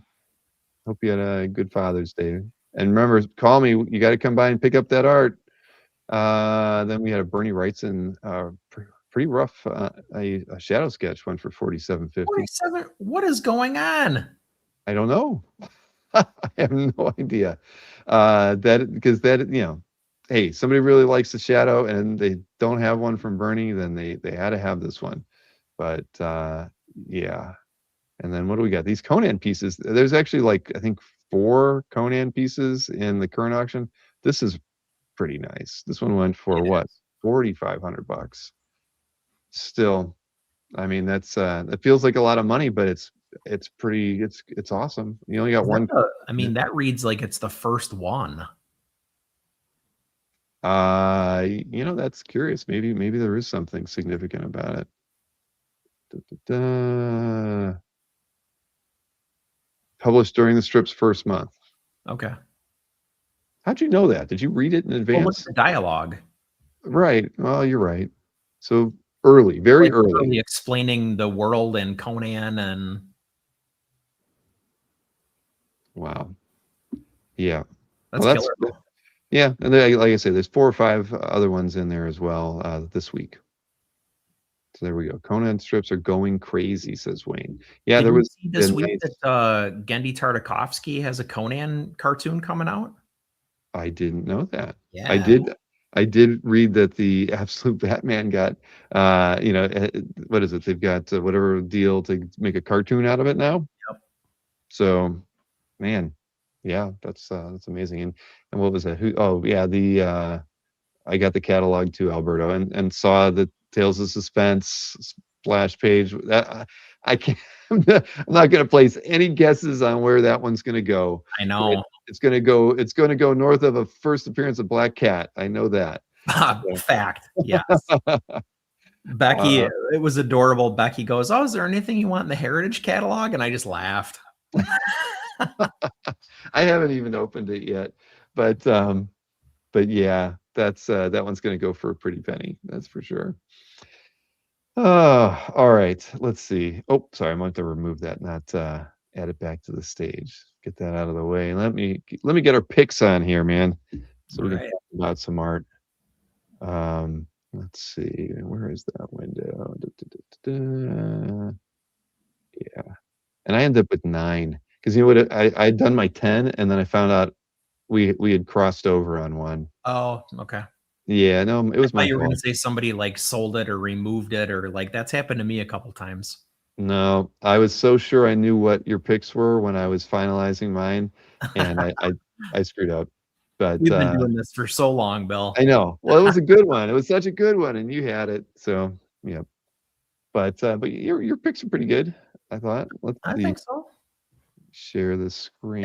What the sad thing is last week was I cruised through. I was like, oh my God, this. It was like so easy. And then this week is a little bit harder for you. So this is in Yui R's Uva.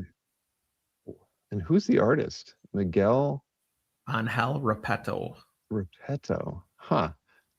All right. Well, we got to zoom in on this one. Wow, that's a cool page. Yeah.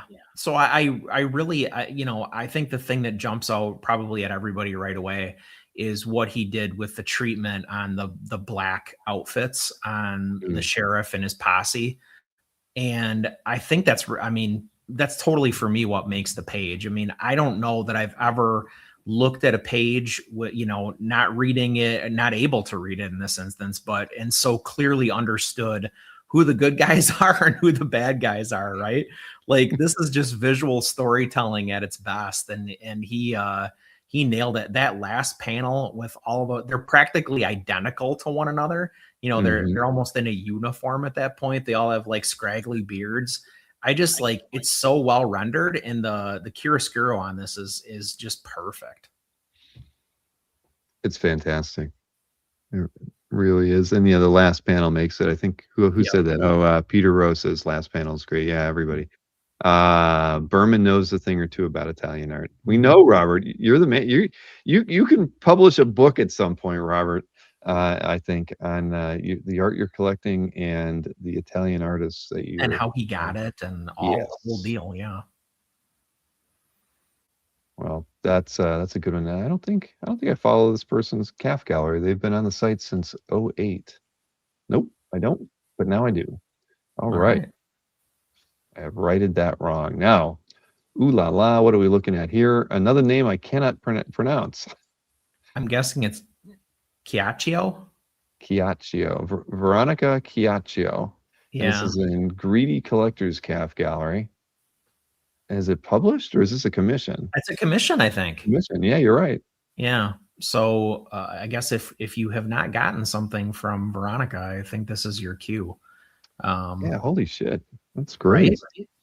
I mean, so it's very easy to like at first kind of write it off as a, you know, stark black and white, high contrast, yada yada yada. You know, the kind of stuff that we see like Danny do, or you know, a Somni or a Rizzo, or you know, whatever.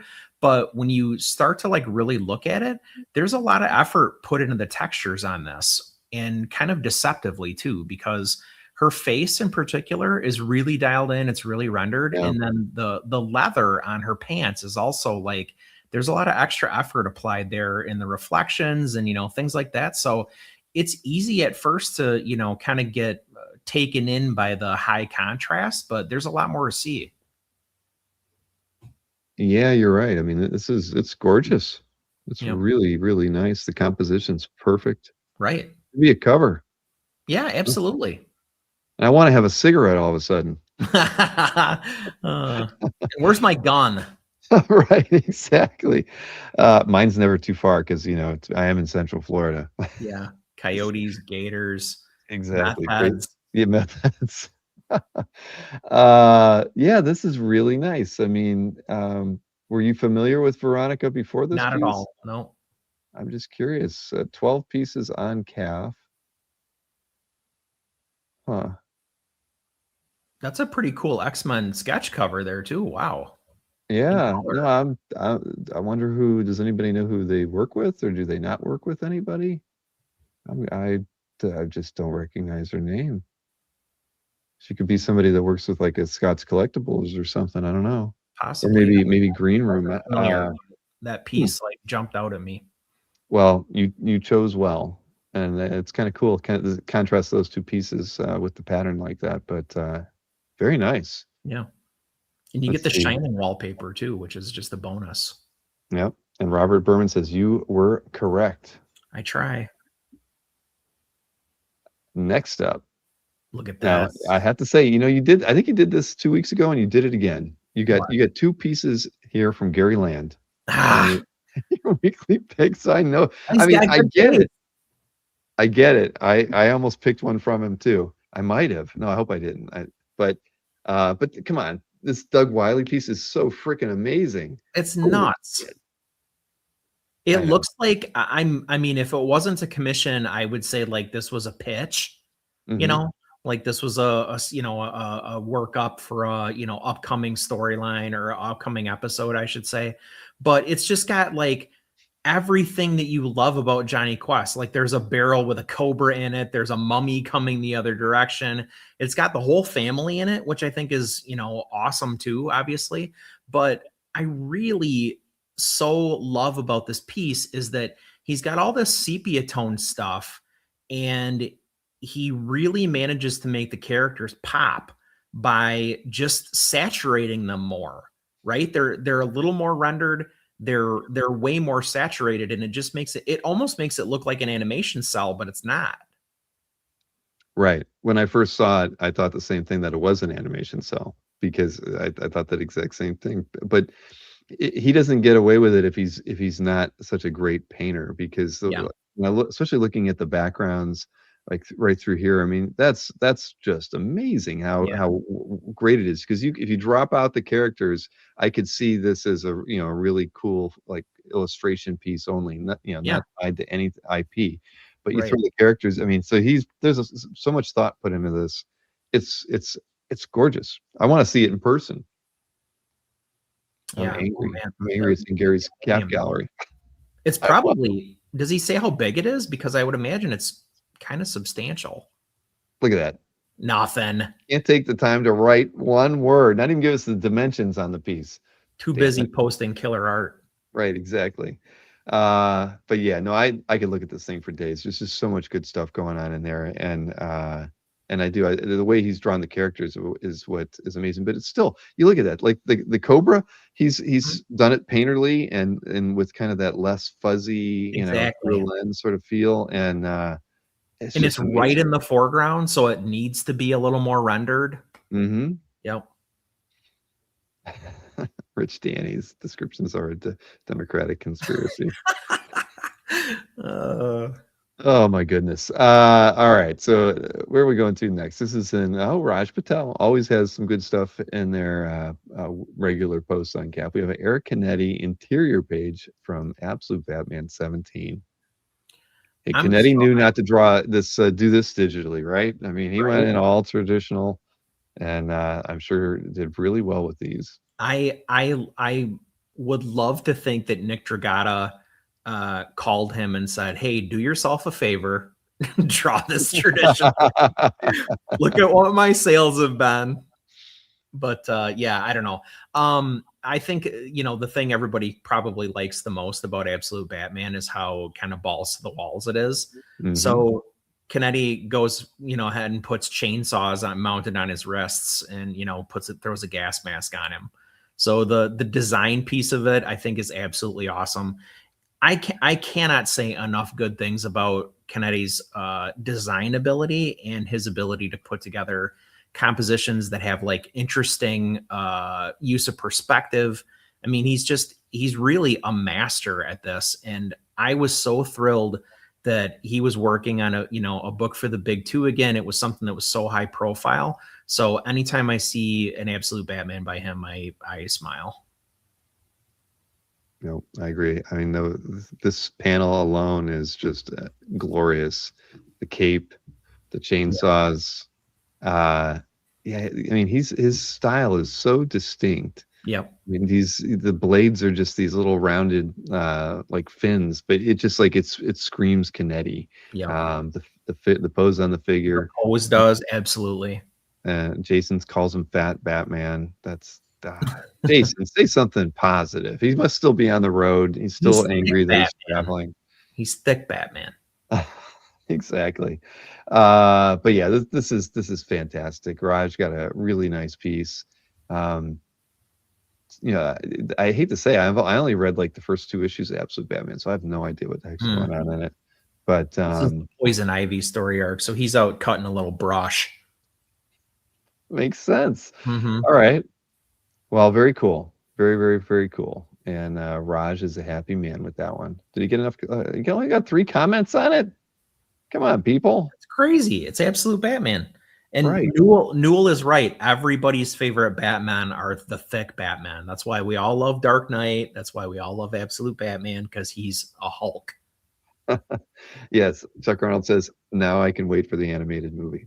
Speaking of the Hulk, there was actually, I put a bid on a strip, a total loser bid on a strip, and I got a bid, like $50 on it. It was a Hulk strip in the Current Heritage auction, but it was a transformation strip where he was from the Hulk to Banner while he was like wrapped in chains or something like that.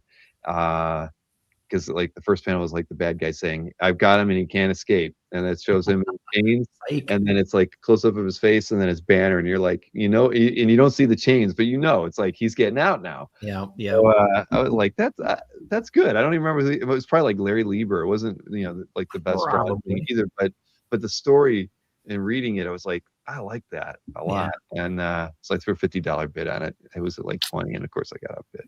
So I'm not going after it. But for those of you who like the Hulk, there you go. This is the page that I picked as well. Oh, okay. Come on. I mean, this is Breccia. Yeah. This is so well designed, this page. One of probably my favorite panel is the second to last one with the guy agree. in the corner. The storytelling in this thing is just so amazing. I mean, and design-wise, I just love the way the page flows from panel to panel like that. I mean, it's amazing. But you talk about it, but I mean, shoot, look at this guy's face. Yeah, well, and look at his face in the next panel. Like, talk about incredible characterization. Yeah, and like the shot choice to position him like that, he's peeking around the corner. I mean, every panel in this is absolutely incredible. But I'm with you that last panel it's got like a, like a golden age or like film noir element to it. Like the whole thing does, but that last piece with the wispy little like textures around him and his coat is really, all negative space. It reminds you of like Sandman or The Question or, whatever, but it's so well rendered. It's so perfectly composed. Like every panel is just a piece unto itself. Yeah. Mussolino even points out the ankle. I mean, it's true. Everything about this is, I had to look at this thing for like 2 minutes when I came across it yesterday. And that's why I knew I was going to pick it. But it's one of the best pieces of art I've seen on CAF in a couple weeks. I just thought it was just that good. And like the shots, all of the camera angles are just like so well thought out. And then so like the shots are all full. Like, does that make sense? Mm-hmm. Like he's really using, like, it's so cinematic. It is amazing. And this is in Chris Kalacki's CAF gallery. I'm sure many of us follow Chris's stuff, but he never posts a mediocre piece. That's true. Yeah. Sure. Yeah, this is amazing. And you're right. I mean, yeah, Mussolino, he's eating it up too. This is just a great piece. I didn't even check to see how many comments are on it, but what do we got? Just well, more comments than likes, which is a good sign. But okay. Yes, it doesn't have enough comments on it. It's got 11. So get in there. 62. When you think about the other stuff that was coming out in 1962, this is so head and shoulders over everything that was going on at Marvel and DC. It's not even from an illustrative standpoint, it's not even close. Yeah. Damn. See, I've never owned a Breck yet. You see, this is like, you got to get one. Yeah. You have one in your collection. I got him and Topi. Like those are my two. Yep. We got to get somebody to OAX that sells, so you can actually see it in person and make a purchase. All right. There you go. That's big brain thinking, Bill. And how and who is going to be the thing. How? Ask Robert Berman. Berman, yeah. Berman's our man. If he can't make it happen, no one can. Joe's got to know somebody, right? Yeah, you're right. That's very true. Brecky and Topi. I'm making a note about that. That's something to think about. All right. Anyway, congrats, Chris. You have got the piece to rival many other pieces. Now this next one though, when I first saw it, I'm like, why is Chris picking something that's doesn't, I didn't think it was original at first. Right? Is that what you thought too when you first saw it? I mean, this is, it's. I knew it was, but that's one of the reasons to love this thing. I thought for sure there was a gag reason why you're picking it, and then I took a closer look and I realized that it is all real. Yeah. I'm looking at it now and it does not compute. Yep. Yeah, I was just gonna say the same thing. Looking at it now, I'm like, how? Yeah, it's just insane. Yeah. Because it looks like something I would have gotten out of like a I don't know, trading card pack with one of those pieces of gum. Because it just looks like a little piece of cardboard. I mean, even the way this thing was photographed and it's not flat. I mean, it just lent itself to even making me think that it was not that it wasn't a traditional piece of art. Right. It looks like, because of the Ben-Day dots and all that kind of stuff, like the tones that are used on it, it looks like, yeah, exactly. It looks like something that is from another period, but it was produced in the last, I'm guessing few months. And so Doc Shaner is a favorite of mine. I mean, he's definitely in that, clearly worships Toth, like Somni and like all that kind of stuff. He's definitely cut from that cloth. So, I'm kind of automatically a fan at that point, but this from, even from a guy that I really respect, this blew me away. I mean, the dizzying perspective of the piece, like I love when people make it really clear that like Spidey is like way up in the air. The entire city's underneath him. Like you can really push perspective. You can do crazy dizzying things with that. And Spidey's like absolutely the character to do it with. And he just kind of like took that to the nth degree. Agreed. Yeah, like Mark's comment, vibes of Foom magazine. I see it. I get it. I also like, I have to say, I like Spidey in black versus blue. That is actually, I didn't even, it wasn't reading that way for me. But looking at it, you're right. And there's a fun conversation to be had if you ever run into Mike McCone at a convention. Ask him if Spidey's costume is black or blue. You'll notice that he never, ever, ever draws Spidey. He's always in black. He's always in black. Yep. All right. And his thought process, and he kind of like tweaked my brain a little bit when we were talking. He was, of course, talking to Winger about this at Heroes a few years ago, and he said he's like, no. He's like, think about how they color the Punisher. The Punisher's always black and blue, right? The blue is the like highlight color, right? Spidey wears black. He just looks blue because that's the highlight color. Was Wenger not happy with this? No, he loved it. He loved it. He loved it. Okay. Well, the fact that anybody will talk to him about Spider-Man, he's in high. Yeah, that's that's true. All right. Well, great piece. And whose collection was this in? Greg McKeon.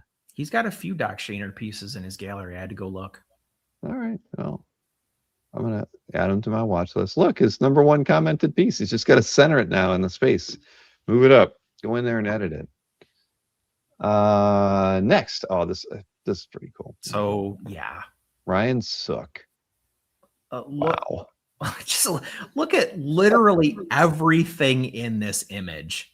And it is the most tightly drafted, perfectly rendered rendition of whatever you're looking.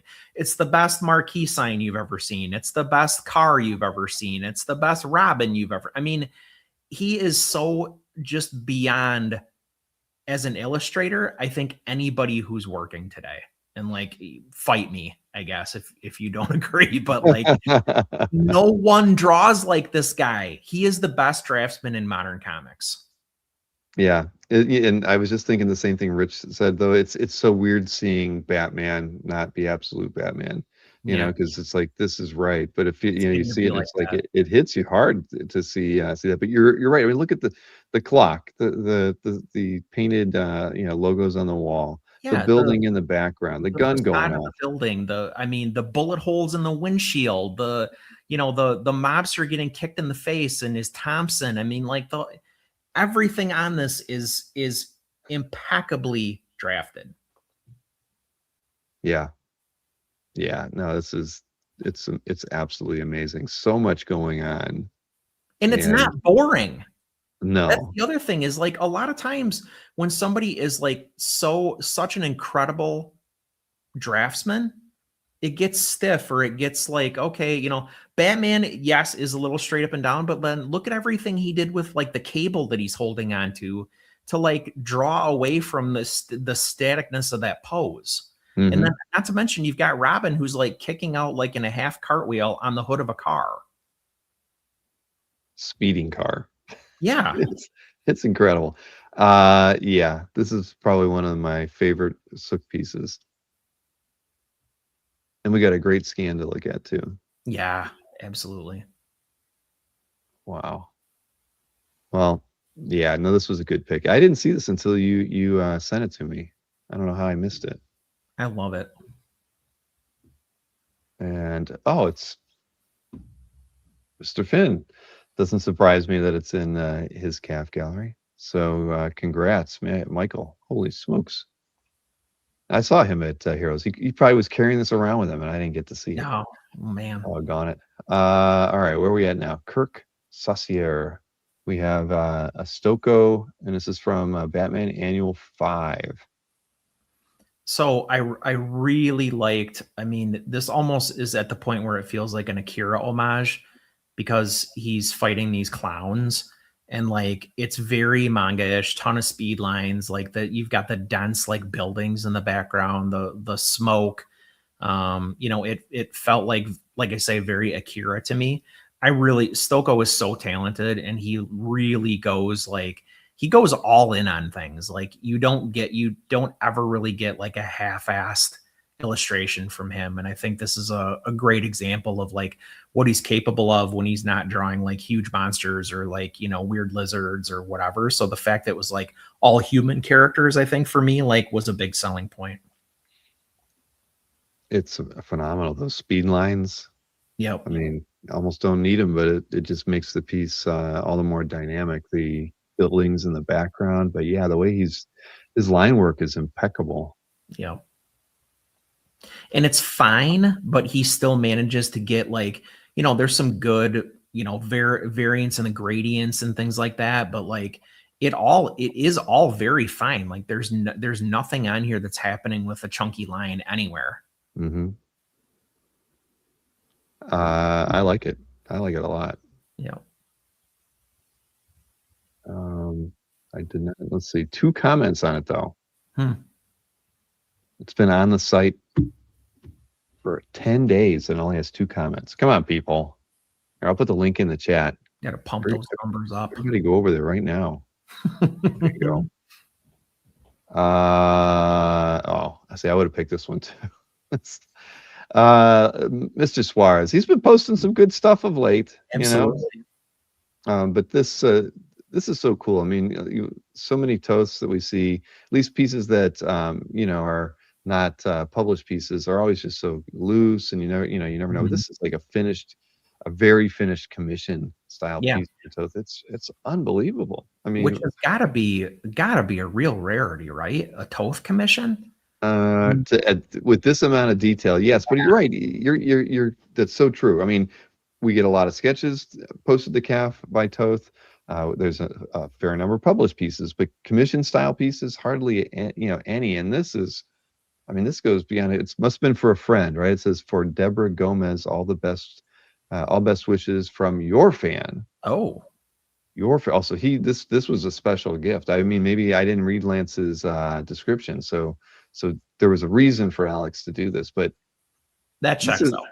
Yeah, this is a unicorn. You're not going to find another piece by Toth on CAF like this one. No, absolutely. Well, and I mean, he designed the character, which adds so much more, you know, heft to this in my mind. Mm-hmm. I didn't even notice at first that he like put the Phantom Cruiser in the background. I was so enamored with like how busy the background is and the fact that he did titles, you know, he did the title for it. But yeah, and then you see that it's got the Phantom Cruiser and like Space Ghost, like, you know, anything you would want Space Ghost to be doing, he's doing it. He's flying in space. He's got the ethereal cape. He's using his wrist blaster. I mean, yeah. And like I say, the fact that he designed Space Ghost to me, like really sends this home. I agree. I'm sorry. I'm trying to Google who Deborah Gomez is.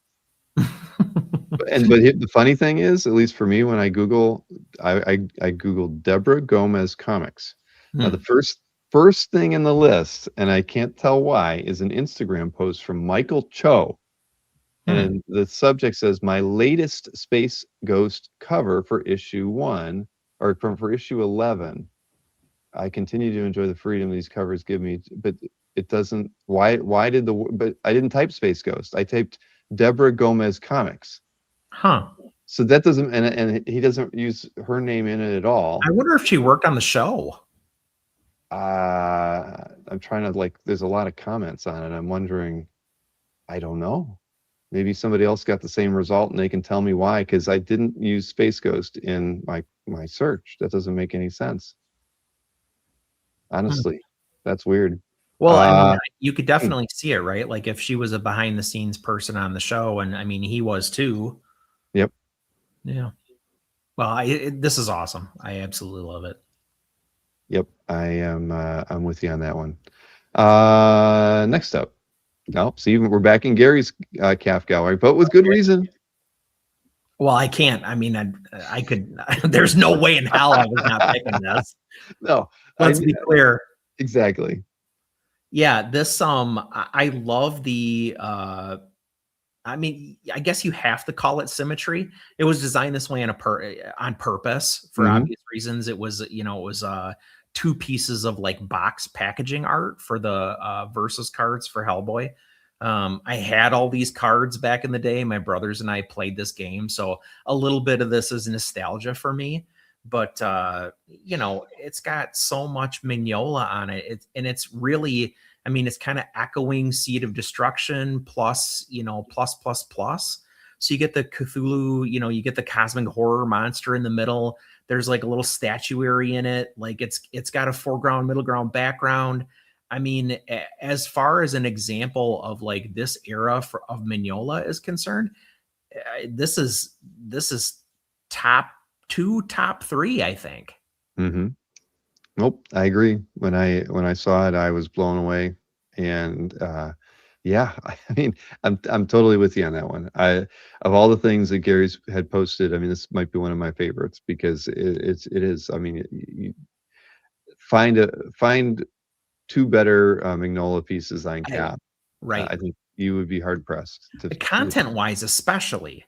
Mm-hmm. Right. I mean, the content on this is unbeatable because it's got Hellboy and Rasputin and Abe and Liz and Cronin. And, you know, I mean, like I said, and Statuary and the monster. And, you know, it's so black. I mean, it's perfect. Yeah, it is. So congrats, Gary. I can't wait to see what else he posts. it's banger after banger after banger. Did he get it? I mean, he must have got it. You know, only 10 comments so far. He's getting there. Newell wants you to say Statuary one more time. Sorry. Statuary? I guess we get to move to my picks for now. This was a great one. Yeah, Mr. Welch, right? This was in Rick's. And kind of for the same reason, it's content. It is. It's totally the content. And I mean, I love this. I mean, come on. Puck is such a cool dude at the end of the day. And he's small. And then, you know, it's just fun seeing the you know, kind of flip things. He's the giant in here. But again, it's from you know, come on, John Byrne drawing the Alpha Flight is I love that book. I mean, I couldn't wait for every issue to come out. The first, you know, the cover to the first issue is so memorable. This is just such a great image. I was jealous, and an image I don't. I was kind of curious about it. I'd love to see, you know, like, you know, what's going on here. It looks like it was mounted to another board. Yeah. You know, maybe they had to do it for printing purposes or Guardian something. Guardian actually kind of looks like a paste up. I could, yeah. I mean, it might be a third level of art. I don't know. Yeah. I didn't read the description. Oh, look, it looks like a line. Well, no, you're right. There's here. I don't know. I mean, but they had to do some work to it. Right. But either way, it's amazing. And Rick, you know, you're moving out of your Tim Truman territory, you know, getting into other areas. But I mean, this is just fantastic. I love it. And I mean, like we were saying about the Mignola piece, I mean, like everybody's here. You know, it's not missing. And I mean, in my mind, it's not missing anyone. You could make an argument, I guess, for Talisman or Box or like whatever, but from this time period, this is it. Absolutely. And I do love, I mean, you know, Puck is like arguably the, you know, the heart of the team, right? And like having him kind of like play that role in the composition, I think is so cool. Yep. And what Robert just said, in their best costumes as well. Yeah, it's like it's like Falcon for every member of the team. Mm-hmm. We're not having Chris. Chris is not your puppet, ladies and gentlemen.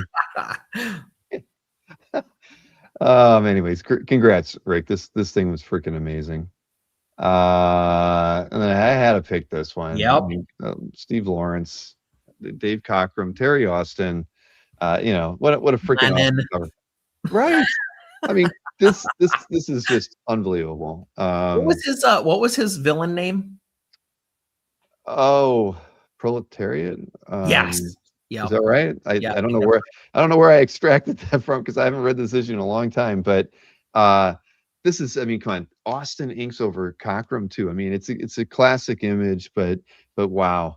I just think this is absolutely is a piece of X-Men history for me. And of course, the two best X-Men leaders ever, both getting choked out by Colossus was getting By the throttled. coolest X-Man.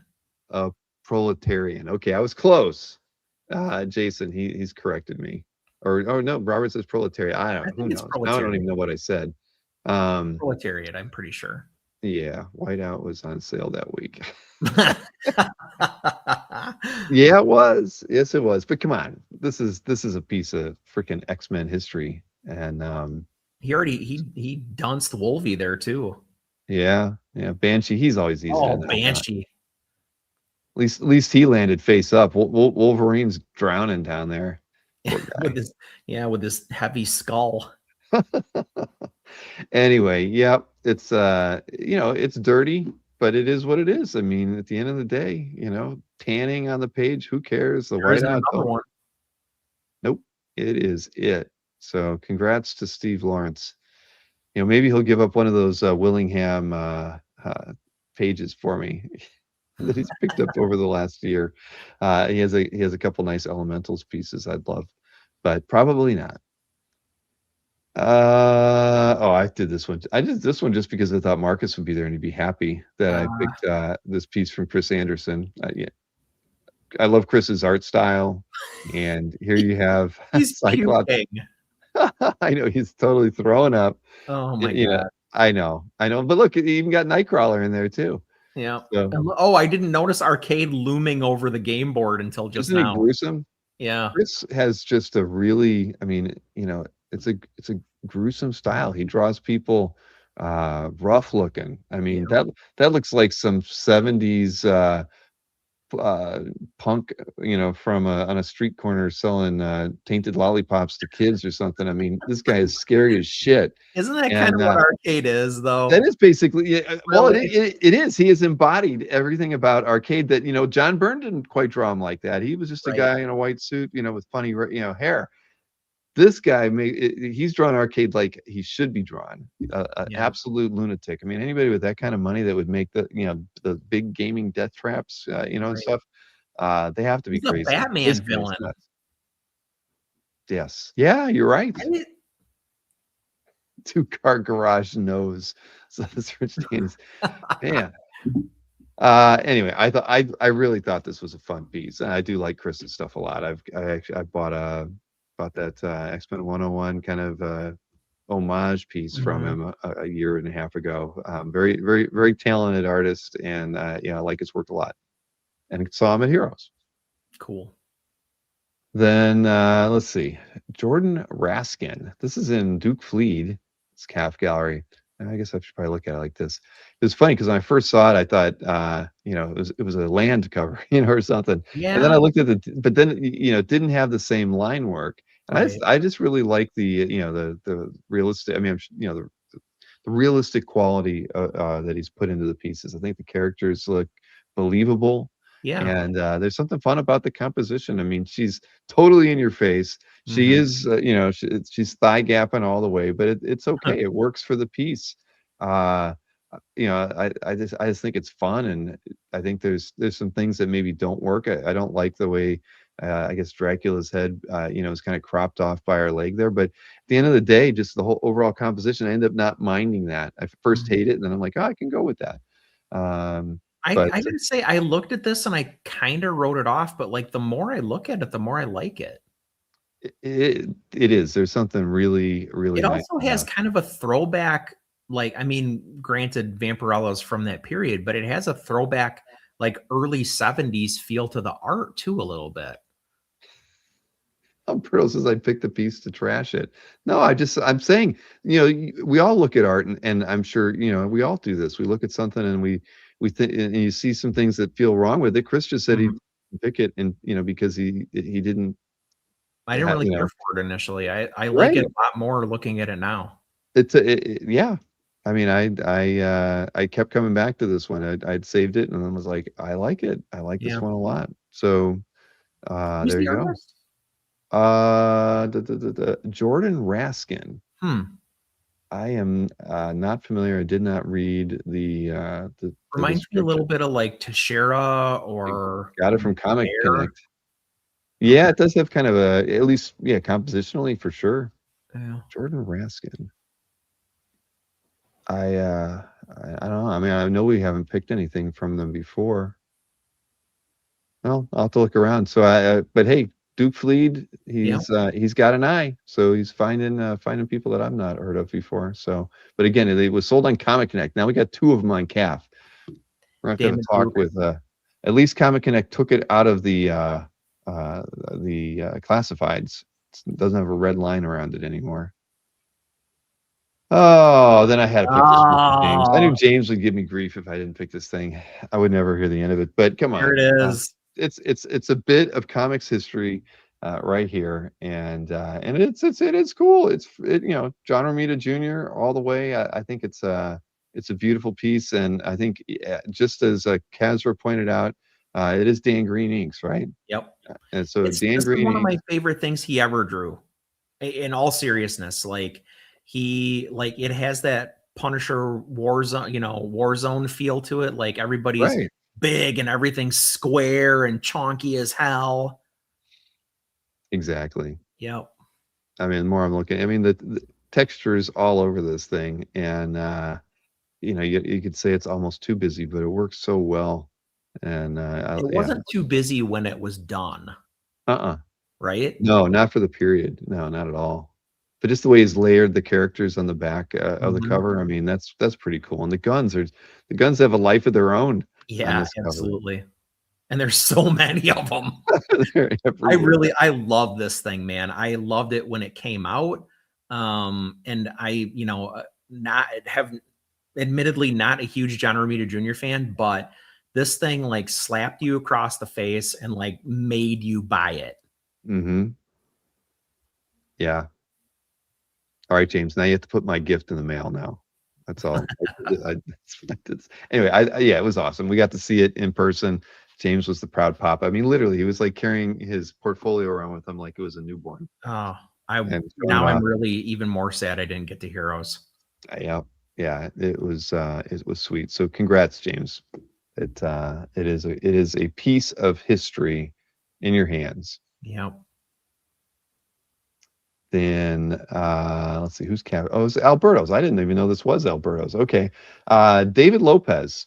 Not familiar with their artist, but I thought because this has like the Monera pose to it, and then I was looking at just the way there's familiarity, in the way it's drawn. I see a little James Jean in the piece, but I love the fun reflection. Say Ed McGuinness. McGuinness, yeah. There's. And let me zoom back out on it. I just think that the idea behind it's really nice. This is a big puddle of water, and you're getting a great reflection off of it. And I love seeing the stark white around her, and then everything in the reflection, giving us the cityscape. I just think the piece is beautiful. It's a really clever concept for sure. It is, and I don't know why Alberto bought it, but he could probably tell us. It'd probably take him 10 minutes to tell us why he decided to pick this one up. Feels kind of Dave Johnson-y, says Rich. Escher. Yeah, it has. There's just a lot of, because at first when I saw it, I didn't think it was as nicely rendered or detailed as it ends up being. But there's a lot of line work in here, because her costume just comes off pretty stark, as it should. But yeah, I like this piece a great deal. But like all that, like when you stop and think about what's happening in the image, like that's all in a puddle, right? So she's standing over top of the puddle and she's looking up, and then the reflection is like looking up at her, but it's also reflecting the buildings. Like it is trippy. Like that's what I'm saying. I think the best thing about this is the concept. Yeah. Well, good eye, Alberto. David Lopez. All right, I'll have to check out more of their work. Let's see. I got 3 more pieces here. This is in Jason's gallery, and I don't know. Speaking of Alberto, we get a giant cap shield here. Who is this? Carlos Magno. So, just the details on this thing are crazy. I'm sure that's why Jason liked it. I mean, we know he's not the biggest Cap fan in the world, but this is one hell of a battle scene. I don't know what the heck is going on with Cap's shield above it, but the action down here, the snow, the mountainside, it's all the motion blur. Yeah, I mean, when I saw it, I was like, this would make George Perez proud. I mean, there's a lot in this battle, a lot of stuff going on. A snowball fight, says Rich Danny's. See, Jason's never going to look at the artwork the same. But I thought this was really good, Jason. Nice pick, and art for art's sake kind of thing. Because I know it's not, Cap isn't your guy. But yeah, I like this one. I like this one a whole lot. It's very cool. I like Carlos Magno a lot. I think he's really talented. Did I put my like on it? Oh, nope, I didn't. There we go. Now we got more likes than comments. Somebody needs to go there and comment on this for Jason. Here, I'll put a link to this in the chat. There we go. Two more here. This was Derek's, wasn't it? Yeah, Derek. I almost picked this, and then I thought I picked Transformers too much. You do, and then but I was like, this is too cool. I mean, we have, so he lists penciler and inker, with Marcelo Matera. I have no idea, and then Ferd Poblete is the inker. And the thing is, I wonder the communication between penciler and inker on a piece like this, where they chose just what to ink and what not to ink. I'm just kind of curious the process that the two artists had in working on the piece, because here he's ripping this other, he's like ripping the top off. I don't even know what you do. You know what that is that he's it's not big enough on my screen to figure it out. But either way, I love it. The detail's great. I love the line quality. The heavy outline on the character, works really well for all the fine detail in it. I like the piece not being fully inked with with everything just really focused on the character. It's a bunker. Well, and I think I think if you're gonna draw, Danny Warren Johnson really broke the mold for me on what I expect from a Transformers artist, because I feel like in the same way, like if you're an Iron Man artist, like you're drawing hard surfaces and you're pretty much only drawing hard surfaces. So you have to, your technical drawing capability has to be like just through the roof. Whoa, the coloring on that is absolutely wild. That's crazy. Wow. I did not click. I didn't know that you put the published piece up here, Derek. But whoa, that is more vibrant than anything I've seen in a long time. I got to go back to getting back to your point about the process. Then why all that other stuff didn't need to be, because they rendered it all in color. Wow, that's pretty. Yeah, let me go back. Okay, I got to look one more time. Gosh, that is crazy. I mean, I don't hate it. I think it's it's pretty cool in its own way. I mean, they are like going as vibrant as possible to make this thing work. And they changed the composition a little bit, right? Yeah, they did. Huh. Well, I think this is a pretty dang cool piece. Yeah, it's very cool. One more here. This is just a nostalgic kind of pick, and it is Mickey's Calf Gallery. Not even nostalgic. I'm nostalgic for Ian Churchill and Norm Rippon. I love their work together, and just every time I see a Churchill piece, it's like I wish it was mine, because I just love it. There's something about his line, the amount of detail he puts into just everything to me is like perfect. There's just something about his work I love, and I always felt like Norm was like just a great complimentary inker to his work, finishing his stuff. And every time I see one, I end up going over to Ian Churchill's website to see if there's anything I want to buy. It's just like, it just reminds me of that. I just have always liked his work. And this is like a little bit of a retelling of Supergirl's origin. I'm sure that's probably why Mickey dropped it appropriately. But yeah, that's all. That's fine. But here, what we can do really quickly? We can show off your 10 picks from last week without talking about why you picked them. Okay. This will make Alberto a little bit happy, although I don't think any of the pieces were Alberto's. So I'm just gonna, because I've got two windows here, so I'm dragging a tab from one to the next.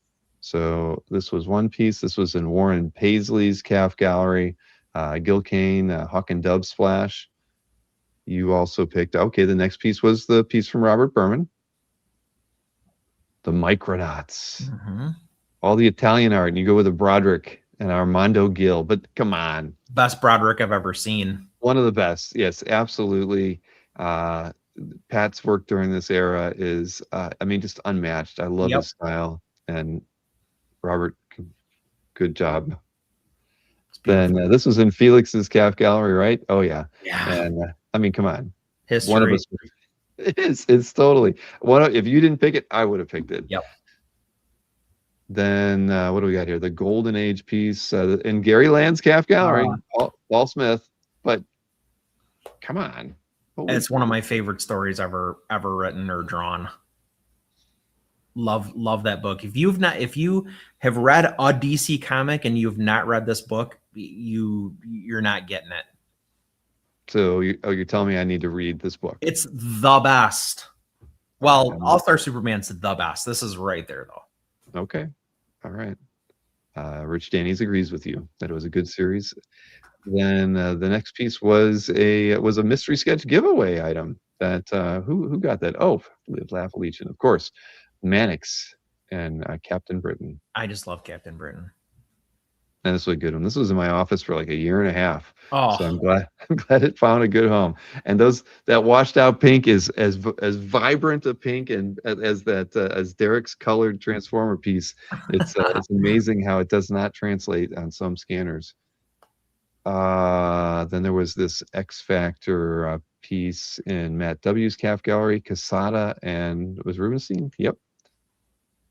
wait, real quick, this. Bill, is James still in the chat? I don't know. He'll tell us. I early for some reason came down here. Come here, babe. Oh, he wants to fight. Hold on. Uh-oh. Ready to fight. Get over here. Get over here. Whose calf gallery was this in? Or Matt W. That's right. Yeah, James is still here. He's playing hard to get. He doesn't like to be on camera. No. He ran off. Yeah, James told me I had to have early on the show, and he's not. Well, you know what I could do here? There's early. Not ready to fight now. Like, yeah. No. I showed you. You could sense that I was pointing a camera at him. Oh shoot. So again, the Casada piece, there's 20 reasons why you picked this one. It was fantastic. I mean, the more I'm looking at it, I'm taking up all that real estate. Yeah. Let's see. See, Gary Land. You would have had 2 Gary Lands last week. Jeez. Right here. All right, I'm gonna pay attention now going forward. That would be 3 consecutive weeks of 2 Gary Lands. Yeah. What do we got here? So this is Brave and the Bold 30, Sikowski. Just a piece of history right here. It is Brave and the Bold 28, 29, and 30. This is literally the 3rd appearance of the Justice League. Unbelievable piece. Wow. Yeah, and the way the Flash is drawn in that first panel. I mean, so often we'd get just the Infantino kind of stuff. You see this, it's just a different different approach because it's so early for them to be drawing these characters. So very nice. And then we have from the collection of YQ, let's see, a Dexter Soy Absolute Batman variant cover. I see why you like this one. Dexter Soy is absolutely coming into his own in the last couple years. Yeah, there's a lot to like about this piece. I mean, a couple different styles. I mean, it's almost like this like kind of blocky style. Yeah, and like it's carried over in the top here, but yeah, this is slick. You're right. Dex has come a long way since we first started seeing his work. 2 more pieces from last week by you. We have this Iron Man 73 page in Dan F's calf gallery. Keith Pollard, Arvell Jones. Early Keith Pollard. That last panel. The last panel is awesome. Yeah. And I remember. I think this might have been like a heritage piece. I feel like I saw it, but I just love I love this. The missiles. He's like he gets the missiles to follow him. I mean, today I don't think there'd be any modern artist that would take 5 panels to show that, but it's fun. It's informative of the times, and the last panel is freaking awesome. And then let's see here from the collection of Ken Wong. There we go. Yeah. Koi Pell. She's gorgeous. Yep. Man, oh man. So some good picks. So there you go. That was the 10 picks from Chris last week that you didn't get to see because my internet was down. 20% Gary Land.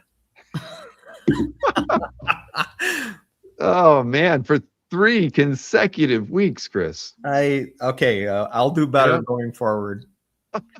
It just goes to show anybody who thinks that like I'm picking favorites. I'm not trying to pick favorites. You're picking good art. I'm Or art that maybe you feel is lightly picking favorites, but it's favorite art. yeah.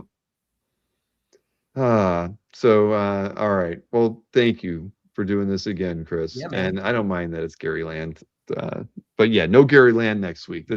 That's the rule. Well, I'm So- not picking next week. Newell is going to pick next week. Oh, I didn't know. Is it? Oh, okay. I will be at my brother-in-law's lake house next Thursday night. So Oh, lucky you. yeah. Well, I have a surprise for Newell next week. I won't say what it is, but since he's going to be on, yeah, we got something special cooked up for Newell. I just didn't think we'd be springing it this early.